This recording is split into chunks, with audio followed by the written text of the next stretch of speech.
Prudent partners, prudent परिवार की तरफ से सब इन्वेस्टर्स का स्वागत करते हैं आज के इन्वेस्टर इंटरेक्टिव सेशन में। आज हमारे साथ आप लोगों के साथ डिस्कस करने के लिए, बात करने के लिए कृष्ण शर्मा सर है।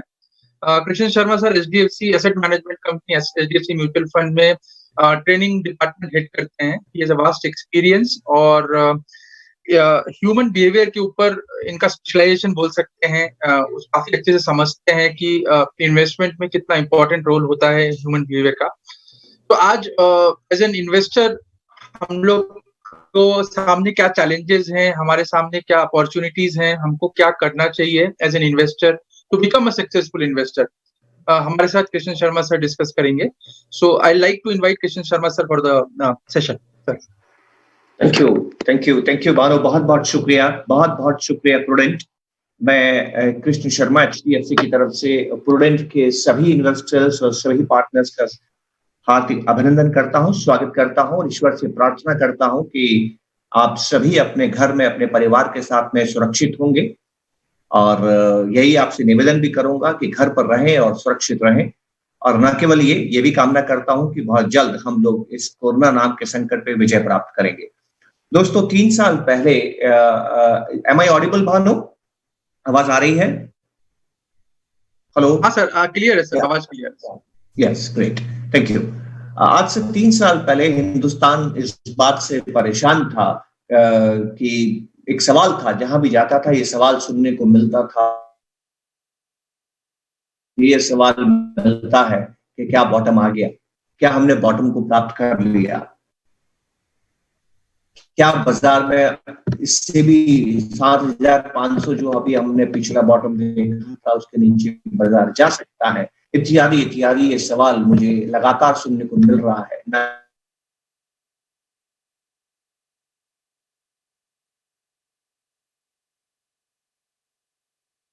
जी हाँ, दुनिया में इस सवाल का जवाब किसी के पास नहीं है। और यदि आपको कोई सवाल का जवाब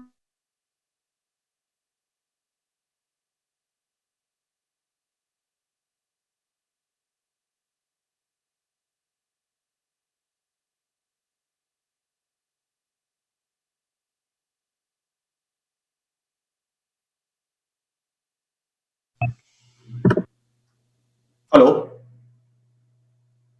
जी सर। या मुझे कनेक्टिविटी बार-बार जा रही है, ऐसा मैसेजेस आते हैं, इसलिए मैं थोड़ा डिस्टर्ब हो रहा था। तो इट्स परफेक्ट ना अरविंद? इट्स परफेक्ट ना? Now this is perfect again, sir. Okay, that's great, thank you. या तो मैं आपसे कह रहा था कि कुछ सवाल हैं जिनको कि हम परेशान से रहते हैं कि हो क्या रहा है। दोस्तों, तस्वीर आपके सामने है। मैं दुनिया की तस्वीर आपको दिखाता हूं, क्योंकि हिंदुस्तान के बाजार में क्या हुआ है, हिंदुस्तान के बाजार में क्यों हुआ है, वो हम बाद में बात करेंगे। और हिंदुस्तान के बाजार में क्या हुआ आप जानते हैं। ठीक यही स्थिति विदेश के हर राष्ट्र में, हर बाजार में आपको ये स्थिति नजर आ रही है। नेस्डेक 100 आपके सामने है। कल नेस्डेक 100 8,700 पे बंद हुआ है। जो हाईएस्ट पीक इसने बनाया था वो 9,700 था। जो न्यूनतम ये गया था वो 6,900 था। मतलब ये 1,800 पॉइंट रिकवर कर चुका है। 1,800 पॉइंट रिकवर कर चुका है। 38% की वहां पर गिरावट आई थी, उसमें से 22-23% के आसपास से रिकवर कर चुका है। सिर्फ 12% नीचे ये खड़ा है। और अगर आप देखें, वक्त के हिसाब से देखें, तो अमेरिका के जो इन्वेस्टर्स हैं वो सिर्फ 5 महीने 4 महीने के नुकसान पे बहते हैं। और ये तब हो रहा है उस राष्ट्र में जब उस राष्ट्र में त्राही है। दुनिया में सबसे ज्यादा अगर किसी देश को नुकसान हुआ है कोरोना वायरस से तो वो अमेरिका को हुआ है। दुनिया की किसी इकोनॉमी को अगर सर्वाधिक नुकसान होगा तो वो अमेरिका की होगी। दुनिया में सर्वाधिक लोग जहां पर कोरोना की वजह से मृत्यु को प्राप्त हो रहे हैं वो देश अमेरिका है। और दुनिया में जहां सबसे ज्यादा संक्रमित लोग हैं, इन्फेक्टेड लोग हैं, वो अमेरिका है। क्या आपको आश्चर्य नहीं होता है कि इतनी ज्यादा संकट के बाद भी वहां के बाजार में जो वी शेप रिकवरी दिखाई है दुनिया के किसी बाजार में नहीं दिखाई है। और ये बात आज सबसे जरूरी है दोस्तों, जो हमें समझनी होगी कि बाजार और अर्थव्यवस्था का रिश्ता क्या है। ये बड़ा मजबूत रिश्ता है दोस्तों, पर नजर नहीं आता है। नंबर 1 और नंबर 2, बाजार अर्थव्यवस्था से आगे चलता है। और नंबर 3, जरूरी नहीं कि आज बाजार में क्या हो रहा है वो इस बात को बताता हो कि आज अर्थव्यवस्था में क्या हो रहा है। बाजार हमेशा ये आकलन करता है कि बाजार में कल क्या होगा। और इस वक्त बाजार 2 बातें सोच रहा है। दुनिया के बाजारों की बात करूं, यूएस के बाजारों की बात करूं, तो वो सिर्फ और सिर्फ ये सोच रहा है कि कोरोना वायरस के संकट के आने के बाद भले ही कितनी बुरी खबरें आई हों, सरकार ने जो कदम उठाए हैं इसका प्रभाव क्या पड़ने वाला है, नंबर एक।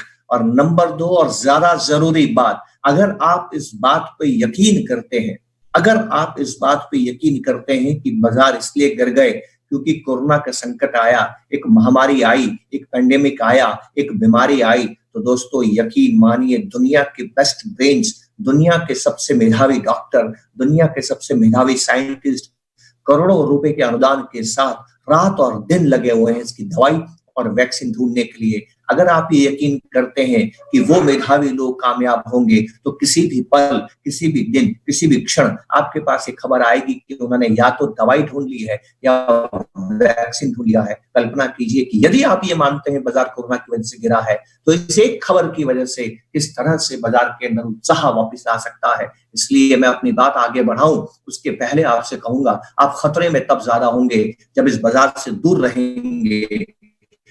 आप तब खतरे का सामना कर पाएंगे जब आप इस बाजार के साथ में रहेंगे। घड़ी भर के लिए भी, पल भर के लिए भी आपके मन में ये कल्पना नहीं आनी चाहिए, विचार नहीं आना चाहिए कि मैं अभी बाजार से निकल जाता हूं और पुनः लौट के तब बाजार में आऊंगा जब स्थितियां सामान्य हो जाएंगी।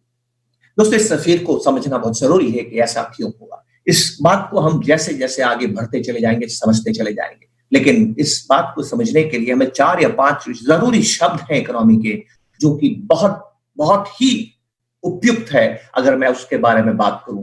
मैं ज्यादा वक्त ये इस बात पे लूंगा कि आप क्या सोच रहे हैं, मैं ज्यादा वक्त इस बात पे लूंगा कि आप क्या समझने का प्रयास कर रहे हैं, न कि ये समझाने में कि बाजार में क्या हो रहा है, इकोनॉमी में क्या हो रहा है। यकीन मानिए दोस्तों, वो हमारी चुनौती नहीं है। हमारी चुनौती ये नहीं है कि बाजार में क्या हो रहा है, हमारी चुनौती ये भी नहीं है कि इकोनॉमी में क्या हो रहा है। आपके जीवन में आपके निवेश के साथ में क्या होगा, वो इस बात पे निर्भर नहीं करता है कि इकोनॉमी ने कैसा किया, वो इस बात पे निर्भर नहीं करता है कि बाजारों ने कैसा किया, वो इस बात पे निर्भर करता है कि आपने निर्णय क्या लिया। जी हाँ, सबके पास एक ही खबरें आ रही हैं, सबके पास एक ही समाचार आ रहे हैं, पर हर एक की प्रतिक्रिया अलग होती है दोस्तों।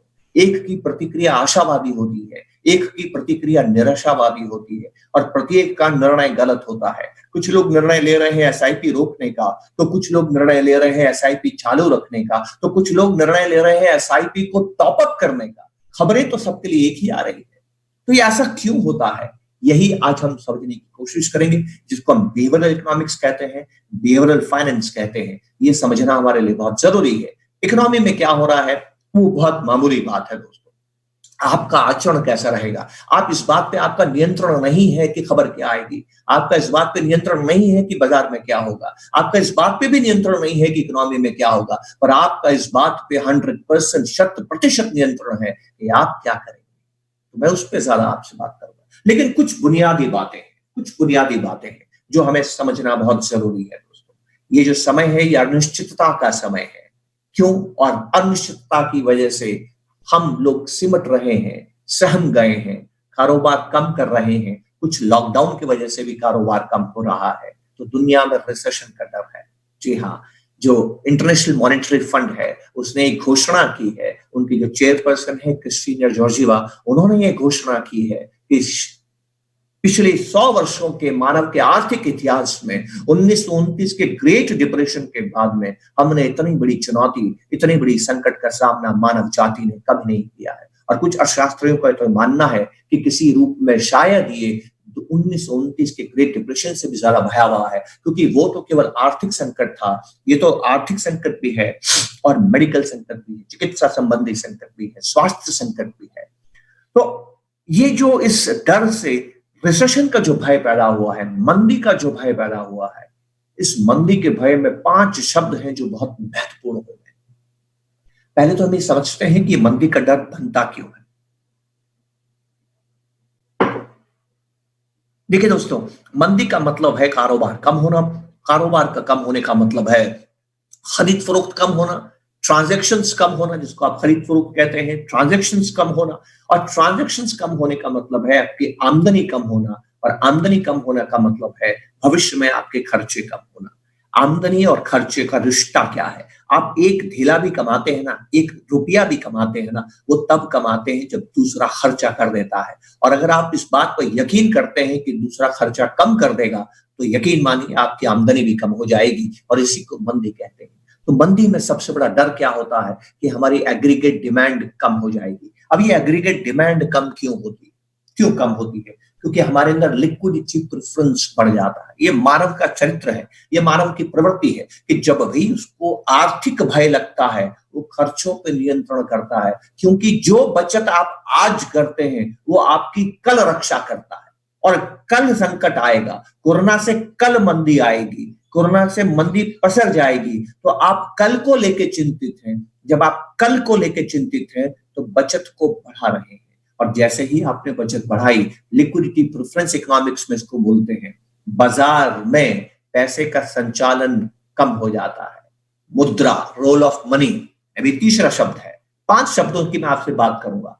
पैसा, हर खरीद फरोख्त के अंदर सबसे महत्वपूर्ण बात क्या होती है? एक बेचने वाला होता है, एक खरीदने वाला होता है। खरीदने वाला वस्तु खरीदता है, ये तो तय है। और आप जानते हैं दुनिया के हर खरीद बेच में, दुनिया के हर ट्रांजैक्शन में हमेशा कौन सी वस्तु होती है, कौन सी सेवा होती है, हम नहीं जानते।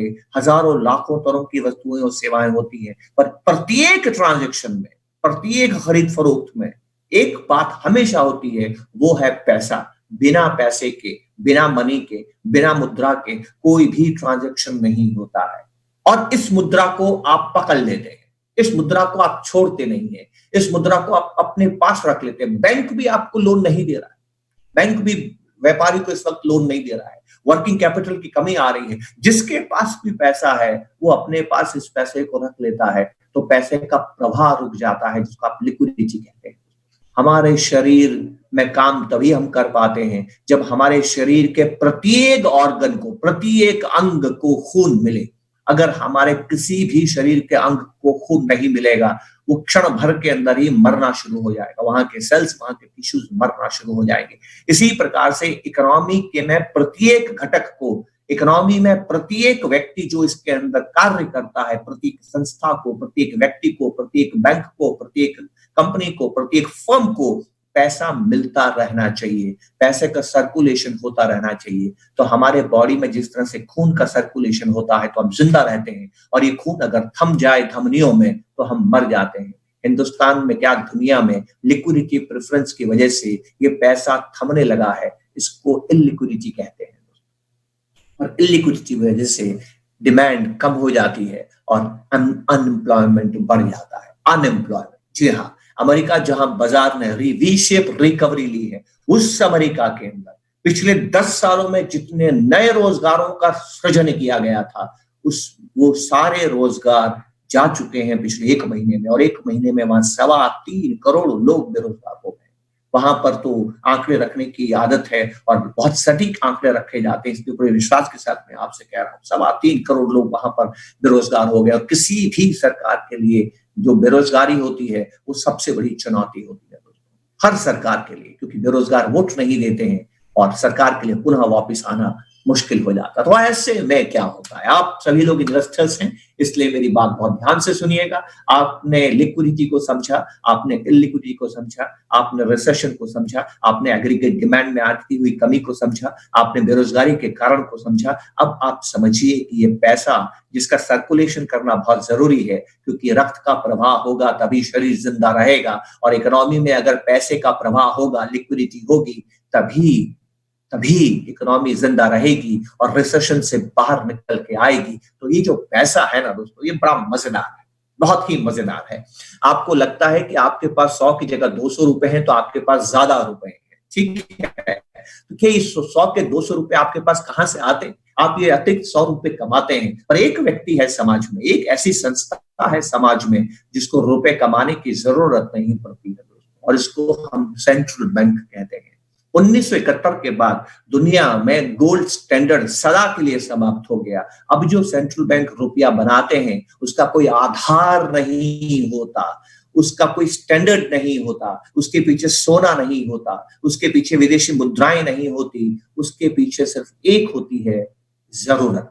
और अगर जरूरत हो तो सेंट्रल बैंक जितना मर्जी रुपया बना सकता है। कभी कभी आप लोगों के मन में ख्याल भी आता होगा कि अगर सेंट्रल बैंक जितना मर्जी रुपया बना सकता है, कागज का ही तो है, डिजिटल ही तो है, अब डिजिटल रुपया तो बेशुमार बनाया जा सकता है, तो बनाते क्यों नहीं है? सेंट्रल बैंक रुपया तो बना सकता है पर वस्तुएं और सेवाएं नहीं बना सकता है। वस्तुएं और सेवाएं तो आपके और मेरे श्रम से बनती हैं, और जब वस्तुएं सेवाएं ज्यादा नहीं बन सकती और रुपया ज्यादा हो जाएगा तो महंगाई बढ़ जाएगी, और महंगाई बढ़ने से सब अस्त व्यस्त हो जाएगा। इसलिए सरकार पे कौन नियंत्रण रखता है पैसा छापने से या ज्यादा पैसे की सप्लाई करने से? महंगाई का दर और रुपए की वैल्यू कम होना। लेकिन अब बहुत ध्यान से मेरी बात सुनिएगा, अभी इस वक्त पैसे की कमी हो गई है। कैसे कमी हो गई है? दिन भर में हमारे शरीर में 100 लीटर खून दौड़ता है, पर हमारे शरीर में 100 लीटर खून होता नहीं है, खून तो 6 लीटर ही होता है, पर ये 6 लीटर खून बार बार दौड़ता है। इसी तरह से हमारे इकोनॉमी के अंदर केवल 20 लाख करोड़ करेंसी है। ये 20 लाख करोड़ बार बार दौड़ के 200 लाख करोड़ बन जाती है। जी हाँ, आप रुपए को बेचते हैं, जो आपसे रुपया प्राप्त करता है वो आगे सामान खरीदता है, जो आगे सामान खरीदता है वो तीसरे से सामान खरीदता है, और इस तरह से रुपए का सर्कुलेशन होता है। और हमारी इकोनॉमी में 20 लाख करोड़ की मुद्रा मिलके 200 लाख करोड़ की जीडीपी का निर्माण करती है। ये सर्कुलेशन थम गया है। आप और मैं सभी पैसा पकड़ के बैठ गए हैं, तो आरबीआई या सेंट्रल बैंक क्या करता है? नया पैसा डालता है, जिसको हम इकोनॉमिक्स में क्वांटिटेटिव ईजिंग कहते हैं, और यही अमेरिका में हुआ है। क्यों अमेरिका के अंदर ये बाजार तेजी से बढ़ गया? इसका सबसे बड़ा कारण समझिए, वहां पर अचानक से लिक्विडिटी बढ़ी है, और आपको मैं बताऊं कितनी लिक्विडिटी बढ़ी है। बहुत ध्यान से इस बात को समझिएगा। इस तस्वीर को अगर आप देखेंगे तो शायद आपको ध्यान में आएगा। ये तस्वीर आप देखिए, आपके सामने ये तस्वीर है। आपका स्क्रीन नहीं आ रहा है सर, कोई भी स्क्रीन नहीं आ रहा है? प्रेजेंटेशन नहीं है सर, कोई आप दिख रहे हैं। एक सेकेंड आई जस्ट श्री, क्यों नहीं आ रहा है ये? जी सर, मेरी आवाज आ रही थी और ये नहीं आ रहा है। सर आवाज क्लियर आती सर, आप दिख भी रहे हैं। जो आप शायद पीपीटी, मुझे लगा शायद आपने पीपीटी स्टार्ट की के लिए आपने बोला, तो मुझे लगा नाउ आई थिंक सम, हाँ now it is there sir, now it is there. तो आप पहले भी उस चार्ट को आप नहीं देख पाए होंगे जो वी शेप रिकवरी की मैं बात कर रहा था, उस चार्ट को भी आप नहीं देख पाए होंगे। तो बहुत ध्यान से मैं क्षमा प्रार्थी हूँ कि मुझे बाद में मालूम चला इस चीज के बारे में। आप देखिए कि बाजारों के अंदर इस तरह से रिकवरी आई, नेस्डेक 100 के अंदर बहुत तेजी से रिकवरी आई, 30% के आसपास एक महीने का रिटर्न है नेस्डेक का। और ये क्यों अचानक से बढ़ता है, उसके कारण क्या है? उसके कारण दो हैं, एक कॉन्फिडेंस और एक लिक्विडिटी, और यही बात मैं आपसे कर रहा था। तो लिक्विडिटी कहां से आती है? इस तस्वीर को आप थोड़ा ध्यान से देखिए। ये पहले आपको 2 सर्कल नजर आएंगे। पहला सर्कल 2008 का है और दूसरा सर्कल 2020 का है। 2008 में भी मंदी आई थी, बाजार 50% से बाजार गिर गया था। और जब भी मंदी आती है, लिक्विडिटी कम होने को होती है, क्योंकि हमारा लिक्विडिटी प्रेफरेंस बढ़ जाता है, हम खर्चा कम कर देते हैं, हम दूसरे को पैसा देने से इनकार करने लगते हैं, अपना पैसा अपने पास रखते हैं, फ्लाइट टू सेफ्टी होता है, रिस्क एवर्जन होता है, हम अपना पैसा किसी को भी देने के लिए तैयार नहीं होते हैं। पैसे की समाज में सर्कुलेशन में कमी आने से कमी हो जाती है, और उस वक्त फेडरल रिजर्व नया पैसा लेके आता है, और नया पैसा बड़ा आसानी से लेके आता है। और कैसे लेके आता है, ये हमारे लिए समझना बहुत जरूरी है दोस्तों। देखिए, कल्पना करें कि आपके पास घर में 1 लाख रुपए हैं, ये तो घर में बंद है, तिजोरी में बंद है, किसी के भी काम नहीं आ रहे हैं, संचालित नहीं हो रहे हैं, तो ये लिक्विडिटी प्रदान नहीं करते हैं। और एक दिन आपका मन करता है कि 1 लाख रुपया आप तिजोरी से निकालते हैं, बैंक के पास जाते हैं, बैंक मैनेजर को 1 लाख रुपया 1 साल के लिए एफडी करते हैं, और आपने एफडी एक प्रकार का बॉन्ड है, आप 1 साल का बॉन्ड लेते हैं उससे। वो क्या करता है? आपसे 1 लाख रुपए की मुद्रा लेता है और आपको एक कागज का टुकड़ा देता है जिसपे सिर्फ ये वाक्य लिखा होता है कि मैं धारक को 1 लाख रुपए पे 5% ब्याज देने का वचन अदा करता हूं। 1 साल के बाद में जब आप पुनः बैंक के पास जाएंगे, आपको 1,05,000 रुपए मिल जाएंगे। और इस प्रक्रिया में हुआ क्या? आपका 1 लाख रुपया जो घर में बंद था, वो चलन में आ गया, वो बाहर आ गया, और बैंक उस 1 लाख रुपए किसी जरूरतमंद व्यापारी को देगा। व्यापारी उत्पादन करेगा और किसी को रोजगार मिलेगा। अभी किसी को रोजगार क्यों मिला? क्योंकि आपने अपना 1 लाख रुपया बैंक में जमा किया। ये एक सीन हुआ। अब दूसरा सीन देखिए, जो आपने काम किया, यही काम सेंट्रल बैंक भी कर सकता है। कल्पना करें फेडरल रिजर्व, फेडरल रिजर्व भी एक बैंक के पास जाता है, बैंक को 1 लाख रुपया देता है और उसे 1 लाख रुपए का बॉन्ड खरीदता है, वही कागज का टुकड़ा, और वो बॉन्ड लेके अपने पास आता है, अपने तिजोरी में बंद कर देता है। लेकिन बैंक को 1 लाख रुपया मिला, अब बैंक उस 1 लाख रुपए को व्यापारी को दे सकता है, व्यापारी उत्पादन कर सकता है और रोजगार हो सकता है। दोनों ही सीन एक जैसे हैं, और एक बड़ा फर्क है दोस्तों, और बहुत ध्यान से इस फर्क को समझिएगा। और ये फर्क ये है कि एक व्यक्ति विशेष, एक संस्था, एक बैंक जब बॉन्ड को खरीदती है तो वो जो उस बॉन्ड को खरीदने का पैसा देती है, आपने जो 1 लाख रुपया लिया था वो कहां से आया आपके पास? वो आपको कमाना पड़ता है, उसका इकोनॉमी में है, वो किसी से आपको प्राप्त हुआ है, किसी ने खर्चा किया तो आपकी आमदनी हुई, वहां से आपके पास 1 लाख रुपया आया और आपने बचत की और बचाए हुए 1 लाख रुपए से बॉन्ड खरीदा। लेकिन जब फेडरल रिजर्व या सेंट्रल बैंक बॉन्ड खरीदता है ना दोस्तों, उस 1 लाख रुपए को बना सकता है, वो पैसा बनाने वाला है। They can create money, they can print money digitally and cash in whatever forms. तो इस वक्त उन्होंने पैसा बनाना शुरू कर दिया है। फेडरल रिजर्व ने 2008 में $800 बिलियन बनाए थे और पिछले 40 दिनों में $2000 बिलियन बनाए हैं। ये $2000 बिलियन बाजार में आ गए, और जैसे ही बाजार में आए, अमेरिकन लोग जो लॉकडाउन के अंदर घरों में बंद हैं, जो खर्चा नहीं कर रहे हैं, उन्होंने अपना पैसा पकड़ के रखा है, तो वो पैसा बाजार से गायब हो गया था। उसकी क्षतिपूर्ति करते हुए फेडरल बैंक ने 2000 नए बिलियन डॉलर्स दे दिए, और ये क्या करते हैं? उत्पादन में जाते हैं, निवेशकों के पास जाते हैं, और ये पैसा एसेट्स के पीछे जाता है। एसेट्स के पीछे क्यों जाता है? क्योंकि इस वक्त लोग खर्चा नहीं कर रहे हैं, सेविंग्स को बढ़ा रहे हैं, तो जो भी अतिरिक्त पैसा उनको मिला ये सेविंग्स में चला गया। अब ये डिजिटल पैसा है, नकद रूप में तो है नहीं, तो जो लोग सोना पसंद करते हैं वो सोना खरीद रहे हैं, तो सोने के भाव बढ़ते हैं। जो लोग बॉन्ड पसंद करते हैं वो बॉन्ड खरीद रहे हैं, तो बॉन्ड के भाव बढ़ते हैं। लेकिन मुद्रा ज्यादा आ रही है, डिमांड कम है, तो ब्याज भी कम हो जाता है। तो अमेरिका में बॉन्ड के जो रिटर्न्स हैं वो बहुत कम हो गए हैं। यूरोप में ब्याज 0 हो गया है, यूरोप में ब्याज नेगेटिव हो गया है। तो 0 और नेगेटिव ब्याज जब लोग देखते हैं तो बॉन्ड से विमुख हो जाते हैं और इक्विटीज खरीदते हैं। इक्विटीज खरीदने की वजह से वहां की इक्विटीज की डिमांड बढ़ती है और उनकी वैल्यूएशंस बढ़ जाती है। ये जो बाजार बढ़ रहा है ना दोस्तों, ये इसलिए नहीं बढ़ रहा है कि कंपनियों के मुनाफे बढ़ रहे हैं, ये इसलिए बढ़ रहा है कि इंटरेस्ट रेट कम होने से आपकी इनकम एक्सपेक्टेशन कम हो रही है। और टेक्निकल भाषा में हम इसको पीई एक्सपेंशन कहते हैं, पीई री-रेटिंग कहते हैं। जिस भी देश में ब्याज कम होता जाता है वहां पर पीई रेटिंग, पीई री-रेट होती है, पी की एक्सेप्टेंस, ज्यादा वैल्यूएशन देने की इच्छा बढ़ती चली जाती है। तो इस वक्त जो ये बाजार में रिकवरी आ रही है उसके 2 कारण हैं। पहला कारण यह है कि जबरदस्त लिक्विडिटी आई है, और दूसरा कारण यह है कि लिक्विडिटी आने से निवेशक वापस कॉन्फिडेंट हुआ है, और जब निवेशक कॉन्फिडेंट होता है ना दोस्तों, तब इकोनॉमी में रिकवरी आती है। और यहां पर मैं आपसे अब आखिरी बात करता हूं, और ये सबसे महत्वपूर्ण है। मैंने आपसे 5 शब्दों पे बात किया: liquidity preference, fear of recession, liquidity preference, liquidity कैसे कम होती है, एग्रीगेट डिमांड क्या होती है, कमी एग्रीगेट डिमांड के होने से अनएम्प्लॉयमेंट होता है, और यहाँ पर रोल ऑफ मनी क्या है। अगर मनी संचालित होती रहे, अगर पैसा परिचालन में रहे, अगर पैसा सर्कुलेशन में रहे, तो हम जल्दी रिकवर कर सकते हैं। और आप जानते हैं जैसे शरीर में रक्त को हृदय पंप करता है ना, अगर हृदय काम नहीं करता है तो कोई भी ऑर्गन काम नहीं कर सकता है, क्योंकि हर ऑर्गन को खून हृदय पहुंचाता है। उसी तरह से किसी भी इकोनॉमी का हृदय इन्वेस्टर होता है। आप सभी इन्वेस्टर हैं, मेरी बात बहुत ध्यान से सुनिएगा। जिस तरह से शरीर में रक्त को हार्ट सर्कुलेट करता है, वैसे इकोनॉमी में पैसे को इन्वेस्टर सर्कुलेट करता है।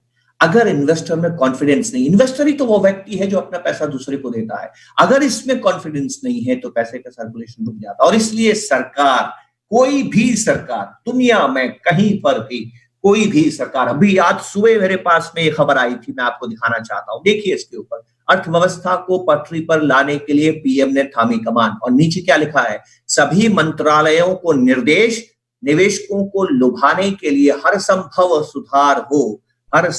सुधार हो। यही बात मैं आपसे कहना चाहता हूं। और इसीलिए जो निवेशक, जो इन्वेस्टर मंदी में निवेश करता है वो इतना लाभ कमाता है, जो इतिहास में आप देख सकते हैं। सर्वाधिक लाभ कोई भी निवेशक तब कमाता है जब वो मंदी में निवेश करता है, क्योंकि मंदी में सरकार उसकी हर शर्त को पूरी करती है।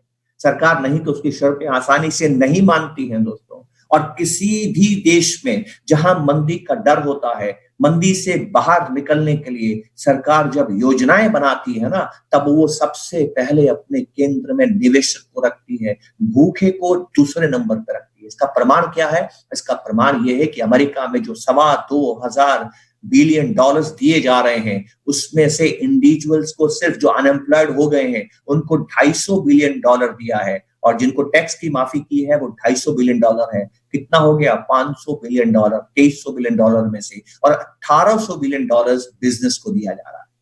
क्योंकि बिजनेसमैन, उद्योगपति, कॉर्पोरेट, ये किसी भी इकोनॉमी का सबसे बड़ा निवेशक होता है। अगर ये निवेशक काम नहीं कर पाता है तो रोजगार बढ़ता जाता है और रोजगार लौट के नहीं आता है। आप सभी निवेशक हैं। ये पल आपके लिए घबराने का नहीं है दोस्तों, ये अवसर है। इस वक्त सरकार के मरकज में, सरकार के केंद्र में, सरकार के जहन में यदि कोई व्यक्ति है तो वो वो है कि इन्वेस्टर का आत्मविश्वास बना रहे।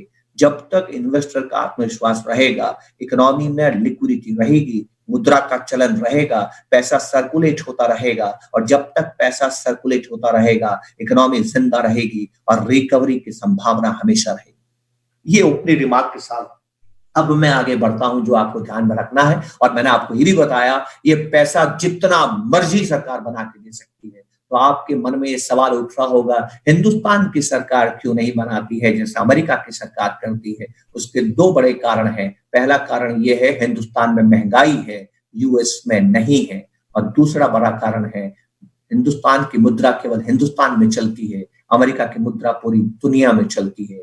और इसका तीसरा बड़ा कारण है कि वहां पर डिस्क्रिशनरी स्पेंडिंग होती है। ये क्या है मैं आपसे आगे जाके बात करूंगा, लेकिन इसका ये मतलब नहीं है कि यहाँ सरकार पैसा नहीं बनाएगी। कब बनाएगी, किस सूरत में बनाएगी, कैसे बनाएगी, ये हम आने वाली स्लाइड्स में दोस्तों चर्चा करते हैं। अब मैं आपको एक इन्वेस्टर के रूप में एक जरूरी बात कहना चाहता हूं। अगर आप में से कोई इन्वेस्टर इस बात को लेकर चिंतित है कि आपका पोर्टफोलियो में नुकसान हो रहा है, आपका पोर्टफोलियो 10% नीचे आ गया, 20% नीचे आ गया, 30% नीचे आ गया, चिंता न करें दोस्तों। अगर आप दुकानदार हैं तो आपकी कमाई तो 100% नीचे आ गई। मारुति एक कार नहीं बेच पाई है, एक कार नहीं बेच पाई है, 100% नुकसान हो गया। जो नौकरी पे नहीं जा पा रहा है और वर्क फ्रॉम होम नहीं कर पा रहा है और सेठ तनख्वाह नहीं दे पा रहा है, उसको तो तनख्वाह में जो उसके जीवन का सबसे बड़ा कमाई का स्रोत है वो 100% नुकसान में है। आपका तो मार्केट फिर भी 30% नुकसान पे गया था और उसमें से आधा रिकवर कर गया, केवल 12-15% नुकसान पे है। कितनी बड़ी बात है। इसीलिए इन्वेस्टमेंट करना चाहिए। एक अच्छा इन्वेस्टर बिना कमाए खा सकता है, क्योंकि पैसा उसका गुलाम होता है। धनी कौन होता है? जिसके लिए पैसा काम करता है, और उसे हम इन्वेस्टर कहते हैं।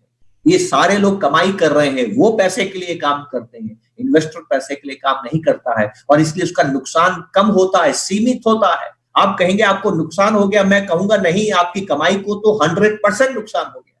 कहां कमा पा रहे हैं हम जब तक लॉकडाउन नहीं खुलेगा? और यही बात हमें समझने की जरूरत है। बहुत ध्यान से मेरी बात सुनिएगा। अगर आपको अपने पोर्टफोलियो में नुकसान नजर आ रहा है ना, तो ये वोलेटिलिटी का नुकसान है, ये नोशनल नुकसान है, ये परमानेंट लॉस नहीं है। लेकिन अगर आप घबरा गए, इसको बोलते हैं इमोशनल प्रेशर, अगर आप घबरा गए तो ये परमानेंट नुकसान में परिवर्तित हो जाएगा। 4 ही कारण होते हैं। इन चारों कारणों का अगर आपने ध्यान रख लिया तो आपको परमानेंट नुकसान हो नहीं सकता। पहला है लॉस ऑफ कन्विक्शन। याद रखिएगा, जिस दिन आपने एसआईपी शुरू की थी, आपको मानव की प्रगति पे विश्वास था, आपको हिंदुस्तान की प्रगति पे विश्वास था। आप जानते थे कि ये बाजार गिरता है, आप ये भी जानते थे कि बाजार उतार चढ़ाव में आता है, फिर भी आपने एसआईपी की थी, क्योंकि आप सुनहरे भविष्य की कामना करते थे और विश्वास करते थे। अगर ये विश्वास आपका चला गया कोरोना संकट से, अगर आप घबरा गए हैं, अगर फ्यूचर में आपको विश्वास नहीं है, अगर आपके जहन से बिलीफ, विश्वास, कन्विक्शन, ट्रस्ट नाम की चीज चली गई है, फेथ नाम की चीज चली गई है, तो आपको परमानेंट नुकसान हो जाएगा। अब देखिए, ये साइकोलॉजिकल है, ये आप ही तय करेंगे कि आपको विश्वास है कि नहीं है। कोई बाजार, कोई इकोनॉमी ये बाध्य नहीं कर सकती आपको कि आप विश्वास करेंगे कि नहीं करेंगे। ये चुनौती आपकी।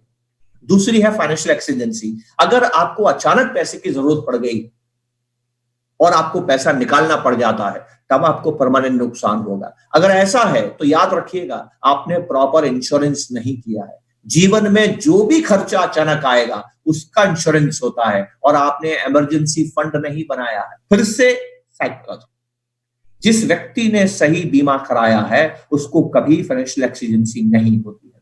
तीसरा है टाइम फ्रेम। इसका मतलब यह है कि आपने तय नहीं किया है कि आपने जो बचत की है और जो निवेश किया है उसको करना क्या है। हर एक चीज का पर्पस होता है। जैसे लाइफ विदाउट पर्पस बेकार है, वैसे इन्वेस्टमेंट विदाउट पर्पस बेकार है। इसको हम एसेट एलोकेशन कहते हैं। जो भी पैसा आपने निवेश किया है, जहां पर भी निवेश किया है, उस पैसे का आप क्या करेंगे, अगर आपने ये तय किया है तो आपको परमानेंट लॉस नहीं हो सकता। इसको हम एसेट एलोकेशन कहते हैं, फाइनेंशियल प्लानिंग कहते हैं। ठीक है, जो व्यक्ति फाइनेंशियल प्लानिंग करते हुए एसेट एलोकेशन करता है उसको कभी परमानेंट लॉस नहीं होता है, नोशनल लॉस जरूर होता है। और आखिरी इमोशनल प्रेशर, जो मैं आपको बता चुका हूं। इन चारों को अगर आपने नियंत्रित कर लिया तो आप एक बहुत ही कामयाब निवेशक मंदी में बन सकते हैं, और मंदी का तो आप स्वागत करेंगे दोस्तों। और ये मैं बहुत ही सरल शब्दों में आगे की स्लाइड्स में आपसे बात करने का वादा करता हूं। अनसर्टेनिटी, अनिश्चितता। अब इसमें हो क्या रहा है, आपके मन में चिंता क्यों है, मैं आपको बताता हूं। इस चिंता को समझिएगा। अगर आप इस चिंता को समझ गए तो सारा कष्ट दूर हो जाएगा दोस्तों। अनसर्टेनिटी में हमें एक दिक्कत आती है, जो चुनौती हमारे सामने है वो है प्रोबेबिलिटी वर्सेस पॉसिबिलिटी। अब ये क्या है प्रोबेबिलिटी वर्सेस पॉसिबिलिटी? अब देखिए, हम सभी लोगों के बच्चे जब छोटे थे और स्कूल में जाते थे, याद रखिएगा, याद कीजिए उस पल को याद कीजिए जब आपके घर का 5 साल का बच्चा स्कूल जाता था और उसको 1 बजे लौट के आना है। 1:05 हो गए, 5 साल का बच्चा स्कूल से अभी तक नहीं आया, उसकी वैन अभी तक नहीं आई है। चिंता होती थी कि नहीं होती थी? क्यों चिंता होती थी? जबकि संभावना किस बात की है, रोज आता है वो, रोज वैन वाला आता है, बच्चा घर भी जानता है, बच्चा बोलना भी जानता है, माता पिता का नाम भी जानता है, तभी तो स्कूल जाता है। आजकल तो उसके पास नंबर भी होते हैं, आप उसकी डायरी में फोन नंबर भी लिख के रखते हैं। लेकिन आपको कितनी चिंता हो जाती है, क्योंकि आप अनिश्चितता होती है, पता नहीं बच्चे के साथ क्या हो रहा होगा। और यकीन मानिए, आपके मन में अच्छे ख्याल आते ही नहीं है, आपके मन में हमेशा बुरे ख्याल आते हैं, और बहुत बुरे ख्याल आते हैं, क्योंकि आप अनिश्चितता में है। हमारा ब्रेन ऐसा ही है, हमारा जहन ऐसा ही है। जब भी हम अनिश्चितता का, अनसर्टेनिटी का सामना करते हैं ना दोस्तों, उस वक्त हम सिर्फ बैड आउटकम के बारे में सोचते हैं। आपको बैड आउटकम पॉसिबिलिटी के बारे में नहीं सोचना है, आपको प्रोबेबिलिटी के बारे में सोचना है। और हर बार आपका बच्चा वापस आ जाता है, 5-10 मिनट के बाद हर बार आपका बच्चा हंसता हुआ आता है और आपकी जान में जान आती है। बैड आउटकम होता ही नहीं है, रेयरली होता है, लेकिन हम सोचते केवल उसके बारे में। तो यहां आपको क्या समझना है, एक व्यक्ति जो मरने से डरता है, एक व्यक्ति जो मरने से डरता है कि मेरे बाद परिवार का क्या होगा, इसको बोलते हैं कैटास्ट्रोफाइजेशन इन साइकोलॉजी। तो जो व्यक्ति कैटास्ट्रोफाइजेशन करता है वो हमेशा सबसे बड़े नुकसान के बारे में सोचता है। तो उसको एक कोई दोस्त समझाता है, जाके बीमा ले ले, अगर तू अचानक मर गया, अकाल मृत्यु को प्राप्त हुआ, तो तेरे बीमे के पैसे से परिवार शेष जीवन जी सकता है। वो बीमा लेने जाता है, ये सोच रहा है कि मैं कभी भी मर सकता हूं। मजेदार बात देखिए दोस्तों, बहुत मजेदार बात है। जो बीमा बेच रहा है वो क्या सोच रहा है, ये अभी नहीं मरेगा, ये अभी नहीं मरेगा। वो प्रोबेबिलिटी के बारे में सोच रहा है। अगर उसने ये मान लिया कि ये अभी मर जाएगा तो कभी बीमा नहीं देगा। And this is what you need to do. आप अगर चिंतित हैं तो बैड आउटकम के बारे में सोच रहे होंगे, बैड आउटकम की पॉसिबिलिटी के बारे में आपको सोचना है, और गुड आउटकम की प्रोबेबिलिटी के बारे में सोचना है। ये आपकी व्यक्तिगत चुनौती है, और ये इस बात से निकलने रहती है कि आपका फेथ फ्यूचर को लेकर कैसा है। अब देखिए, फ्यूचर को लेके इन अनसर्टेनिटी में ही रिसेशन का डर होता है, अनसर्टेनिटी में ही लिक्विडिटी की प्रॉब्लम हो जाती है। तो हमने क्या देखा, बहुत ध्यान से हम समझेंगे कि अनसर्टेनिटी हमें किस तरह से इरेशनल बनाती है। ये तस्वीर आपके सामने है, ईमानदारी से मेरी बात को सुनिएगा, ईमानदारी से स्वयं से प्रश्न कीजिएगा, क्या ऐसा नहीं है, ऐसा ही है, कैसा? ध्यान से सुनिए। जब आपने एसआईपी की थी उस दिन भी आप जानते थे कि मैं इक्विटी बाजार में निवेश कर रहा हूं, उस दिन भी आप जानते थे कि बाजार में उतार चढ़ाव आते हैं, जिस दिन एसआईपी की थी उस दिन आप जानते थे कि बाजार कभी भी गिर सकता है। जिस दिन आपने एसआईपी की उस दिन आप जानते थे कि विगत इतिहास में, हिस्ट्री में बाजार में घोर मंदी आती रही है। जिस दिन आपने एसआईपी की उस दिन आप ये जानते थे कि मंदी कभी भी आ सकती है। जिस दिन आपने एसआईपी की उस दिन आप ये मानते थे कि ये जो मंदी आती है ये आगे भी आती रहेगी। आज वो मंदी आ गई है और ये आपके जीवन की आखिरी मंदी नहीं है, आगे भी मंदी आती रहेगी। तो जब आप ये सब कुछ जानते थे, जब आपको हर बात का ज्ञान था, तो फिर चिंता क्यों हो रही है?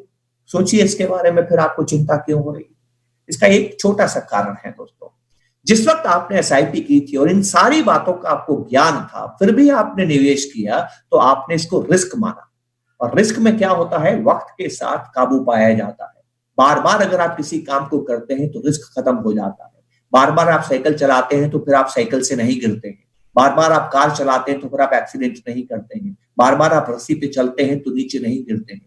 बार बार आप ऑपरेशन करते हैं तो रिस्क खत्म हो जाता है। इसलिए आप उस डॉक्टर से सर्जरी कराते हैं जो ज्यादा सर्जरी कर चुका है। बार बार करने से रिस्क नियंत्रित हो जाती है, कंट्रोल हो जाती है। पर अचानक अभी क्यों डर लग रहा है? क्योंकि अब आप इस खेल को रिस्क नहीं मान रहे हैं, इस खेल को आप अनसर्टेनिटी मान रहे हैं। पहली बात तो ये है, ठीक है। कैसे अनसर्टेनिटी मान रहे हैं? पता नहीं क्या होगा, कोरोना का इलाज होगा कि नहीं होगा, कितना नुकसान हो जाएगा, मेरी दुकान खुलेगी कि नहीं खुलेगी। व्यक्तिगत तौर पे अनसर्टेनिटी आई है, बाजार को लेके नहीं आई है। बाजार तो बात की बात है। आगे चलते हैं, ध्यान से समझिएगा। अगर आपको डर लग रहा है तो दो बातें हैं, एक है कॉग्निटिव, एक है इमोशनल। कॉग्निटिव बात क्या है कि आपने इन्वेस्टमेंट करते वक्त फाइनेंशियल प्लानिंग नहीं की है, आपने इन्वेस्टमेंट करते वक्त एसेट एलोकेशन नहीं किया है, तो आपको डर लगेगा। और दूसरा डर आपको तब लगेगा कि जब आपने इन्वेस्टमेंट किया था तो आपने टैक्टिकल इन्वेस्टमेंट किया था, आप रिटर्न कमाने के लिए आए थे, आप रिटर्न के पीछे आए थे कि ये निवेश करूंगा तो मुझे रिटर्न ज्यादा मिलेगा। और रिटर्न मिलने का जो निवेश आप करते हैं, उस वक्त क्या एनवायरमेंट था, उस वक्त टीवी में खबर क्या थी, उस वक्त न्यूज़पेपर में खबर क्या थी, उससे प्रभावित होकर आपने टैक्टिकल डिसीजन लिया था। इन्वेस्टमेंट आपका स्ट्रेटेजिक डिसीजन नहीं था। ये दो कारण हैं जो आपको, ये एक कारण है जिसको हम कॉग्निटिव कारण कहते हैं, और दूसरा कारण है दोस्तों सर्प दृष्टि। ये बड़ा इंटरेस्टिंग है, सर्प दृष्टि और गरुड़ दृष्टि। आपके सामने एक तस्वीर है, इस तस्वीर को बहुत ध्यान से देखिएगा। मेरे साथ जितने भी इन्वेस्टर्स हैं उसमें से बहुत से इन्वेस्टर्स दूसरे धर्मों के हो सकते हैं, वो कृपया मुझे क्षमा करें, मैं यहाँ धर्म की बात नहीं कर रहा हूं, पर हम हिंदुस्तानी बड़े किस्मत वाले हैं। हर धर्म के लोग हिंदुस्तान में रहते हैं और हम सेक्युलर लोग हैं। हम प्रत्येक धर्म की शिक्षा लेते हैं, प्रत्येक धर्म के लोगों को जानते हैं, उस धर्म के बारे में ज्ञान लेने का प्रयास भी करते हैं। तो यहाँ एक छोटा सा कॉन्सेप्ट है जिसपे मैं आपसे बात करना चाहता हूँ। हिंदुइज्म में एक कॉन्सेप्ट है जिसको कॉन्सेप्ट ऑफ ट्रिनिटी बोलते हैं, त्रिदेव जिनको आप बोलते हैं। इसमें ब्रह्मा का काम है दुनिया को बनाना, शिव का काम है दुनिया का संहार करना, हर चीज जो बनती है वो खत्म भी होती है, तो उनका काम है खत्म करना। और बीच का काम जिसको आप जीवन कहते हैं, वो काम है नारायण का, विष्णु का। तो चुनौतीपूर्ण काम किसके पास है? तीनों में से किसका डिपार्टमेंट सबसे चैलेंजिंग है? वो है नारायण का। अब जीवन में आपको विपरीत स्थितियों में संतुलन करना पड़ता है, विपरीत स्थितियों में संतुलन करना पड़ता है। कैसे? जब आपने एसआईपी की थी आपको लगता था सही निर्णय है, आज बहुत से लोगों को लगता है गलत निर्णय था। तब आपको लगता था मुझे एसआईपी लगातार करनी चाहिए, आज कुछ लोगों को लगता है रोक देनी चाहिए।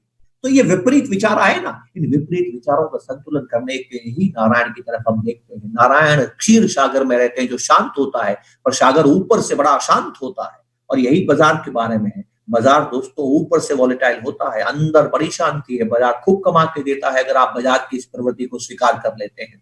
दूसरा देखिए नारायण क्या कहते हैं, गहराई में जाइए। दूसरा नारायण कहते हैं मेरे पास सांप है, मेरे पास गरुड़ है। ये दोनों ही दुश्मन होते हैं दोस्तों, दोनों साथ रह ही नहीं सकते। और नारायण दोनों को साथ रखते हैं, क्योंकि हर बार आपके मन में दो विपरीत विचार आते हैं और इन दोनों विपरीत विचारों को आपको काबू में करना पड़ता है। तो इस वक्त आपके मन में क्या विचार आता है मैं बताता हूं। जब आप रात को अलार्म लगा के ये सोचते हैं कि सुबह मॉर्निंग वॉक पे जाऊंगा, तो आप रात को अलार्म क्यों लगाते हैं? आप जानते हैं क्योंकि आपको अच्छा स्वास्थ्य चाहिए और आपको ज्ञान है कि मॉर्निंग वॉक से अच्छा स्वास्थ्य मिलता है। इसको हम बोलते हैं गरुड़ दृष्टि। गरुड़ दूर देखता है, अभी क्या हो रहा है नहीं देखता है, वो दूर देखता है। नारायण के पास गरुड़ है, ठीक है। तो आप रात को अलार्म लगाते हैं, सो जाते हैं, सुबह 5 बजे उठूंगा और मॉर्निंग वॉक पे जाऊंगा। और आपने अलार्म क्यों लगाया था? मुझे अच्छा स्वास्थ्य चाहिए। अच्छा स्वास्थ्य कब मिलेगा? जब साल भर आप मॉर्निंग वॉक पे जाएंगे। ये आपने निर्णय किया, ये आपने निश्चय किया, अलार्म लगाया और सो गए। 5 बजे अलार्म बजता है, अलार्म बज के आपको मॉर्निंग वॉक पे जाना है, और उस वक्त इंद्रियां काम करती हैं। इंद्रियों का काम क्या है? महसूस करना। जी हाँ, महसूस करना। ये जो सांप होता है ना दोस्तों, ये महसूस करता है।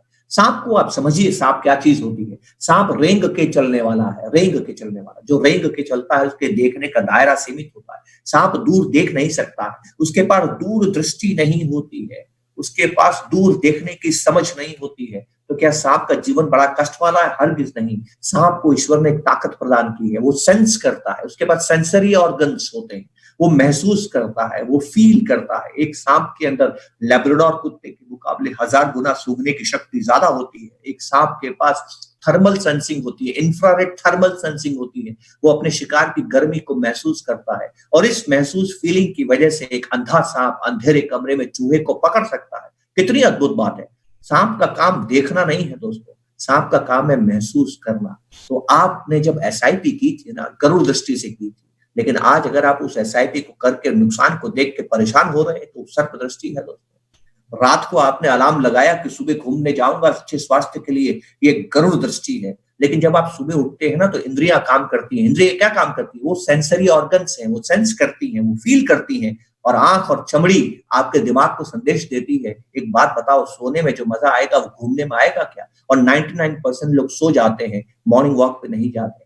आप तभी मॉर्निंग वॉक पे जाते हैं जब ब्लड प्रेशर हो जाता है या डायबिटीज हो जाती है। कितनी इंटरेस्टिंग बात है दोस्तों। अगर हम सही निर्णय स्वास्थ्य के लिए नहीं ले सकते तो सही निर्णय वेल्थ के लिए कैसे लेंगे? तो दूसरी बात, आपको यही करना है। इस वक्त अगर आप एसआईपी में नुकसान को लेकर परेशान हैं तो सर्प दृष्टि से देख रहे हैं दोस्तों, जबकि एसआईपी आपको फायदा पहुंचा रही है क्योंकि आपको ज्यादा यूनिट्स दे रही है। ये मार्च महीने में जो आपका इंस्टॉलमेंट लगा है ना, उसमें तो 25% रिटर्न आ गया। एक भी इंस्टॉलमेंट आपके पिछले 3 साल में नहीं गया है जिसका 25% रिटर्न है, लेकिन मार्च महीने में जो इंस्टॉलमेंट लगा है ना, इसका 25% रिटर्न है। ईश्वर को धन्यवाद दीजिए कि आपकी एसआईपी मंदी देख रही है।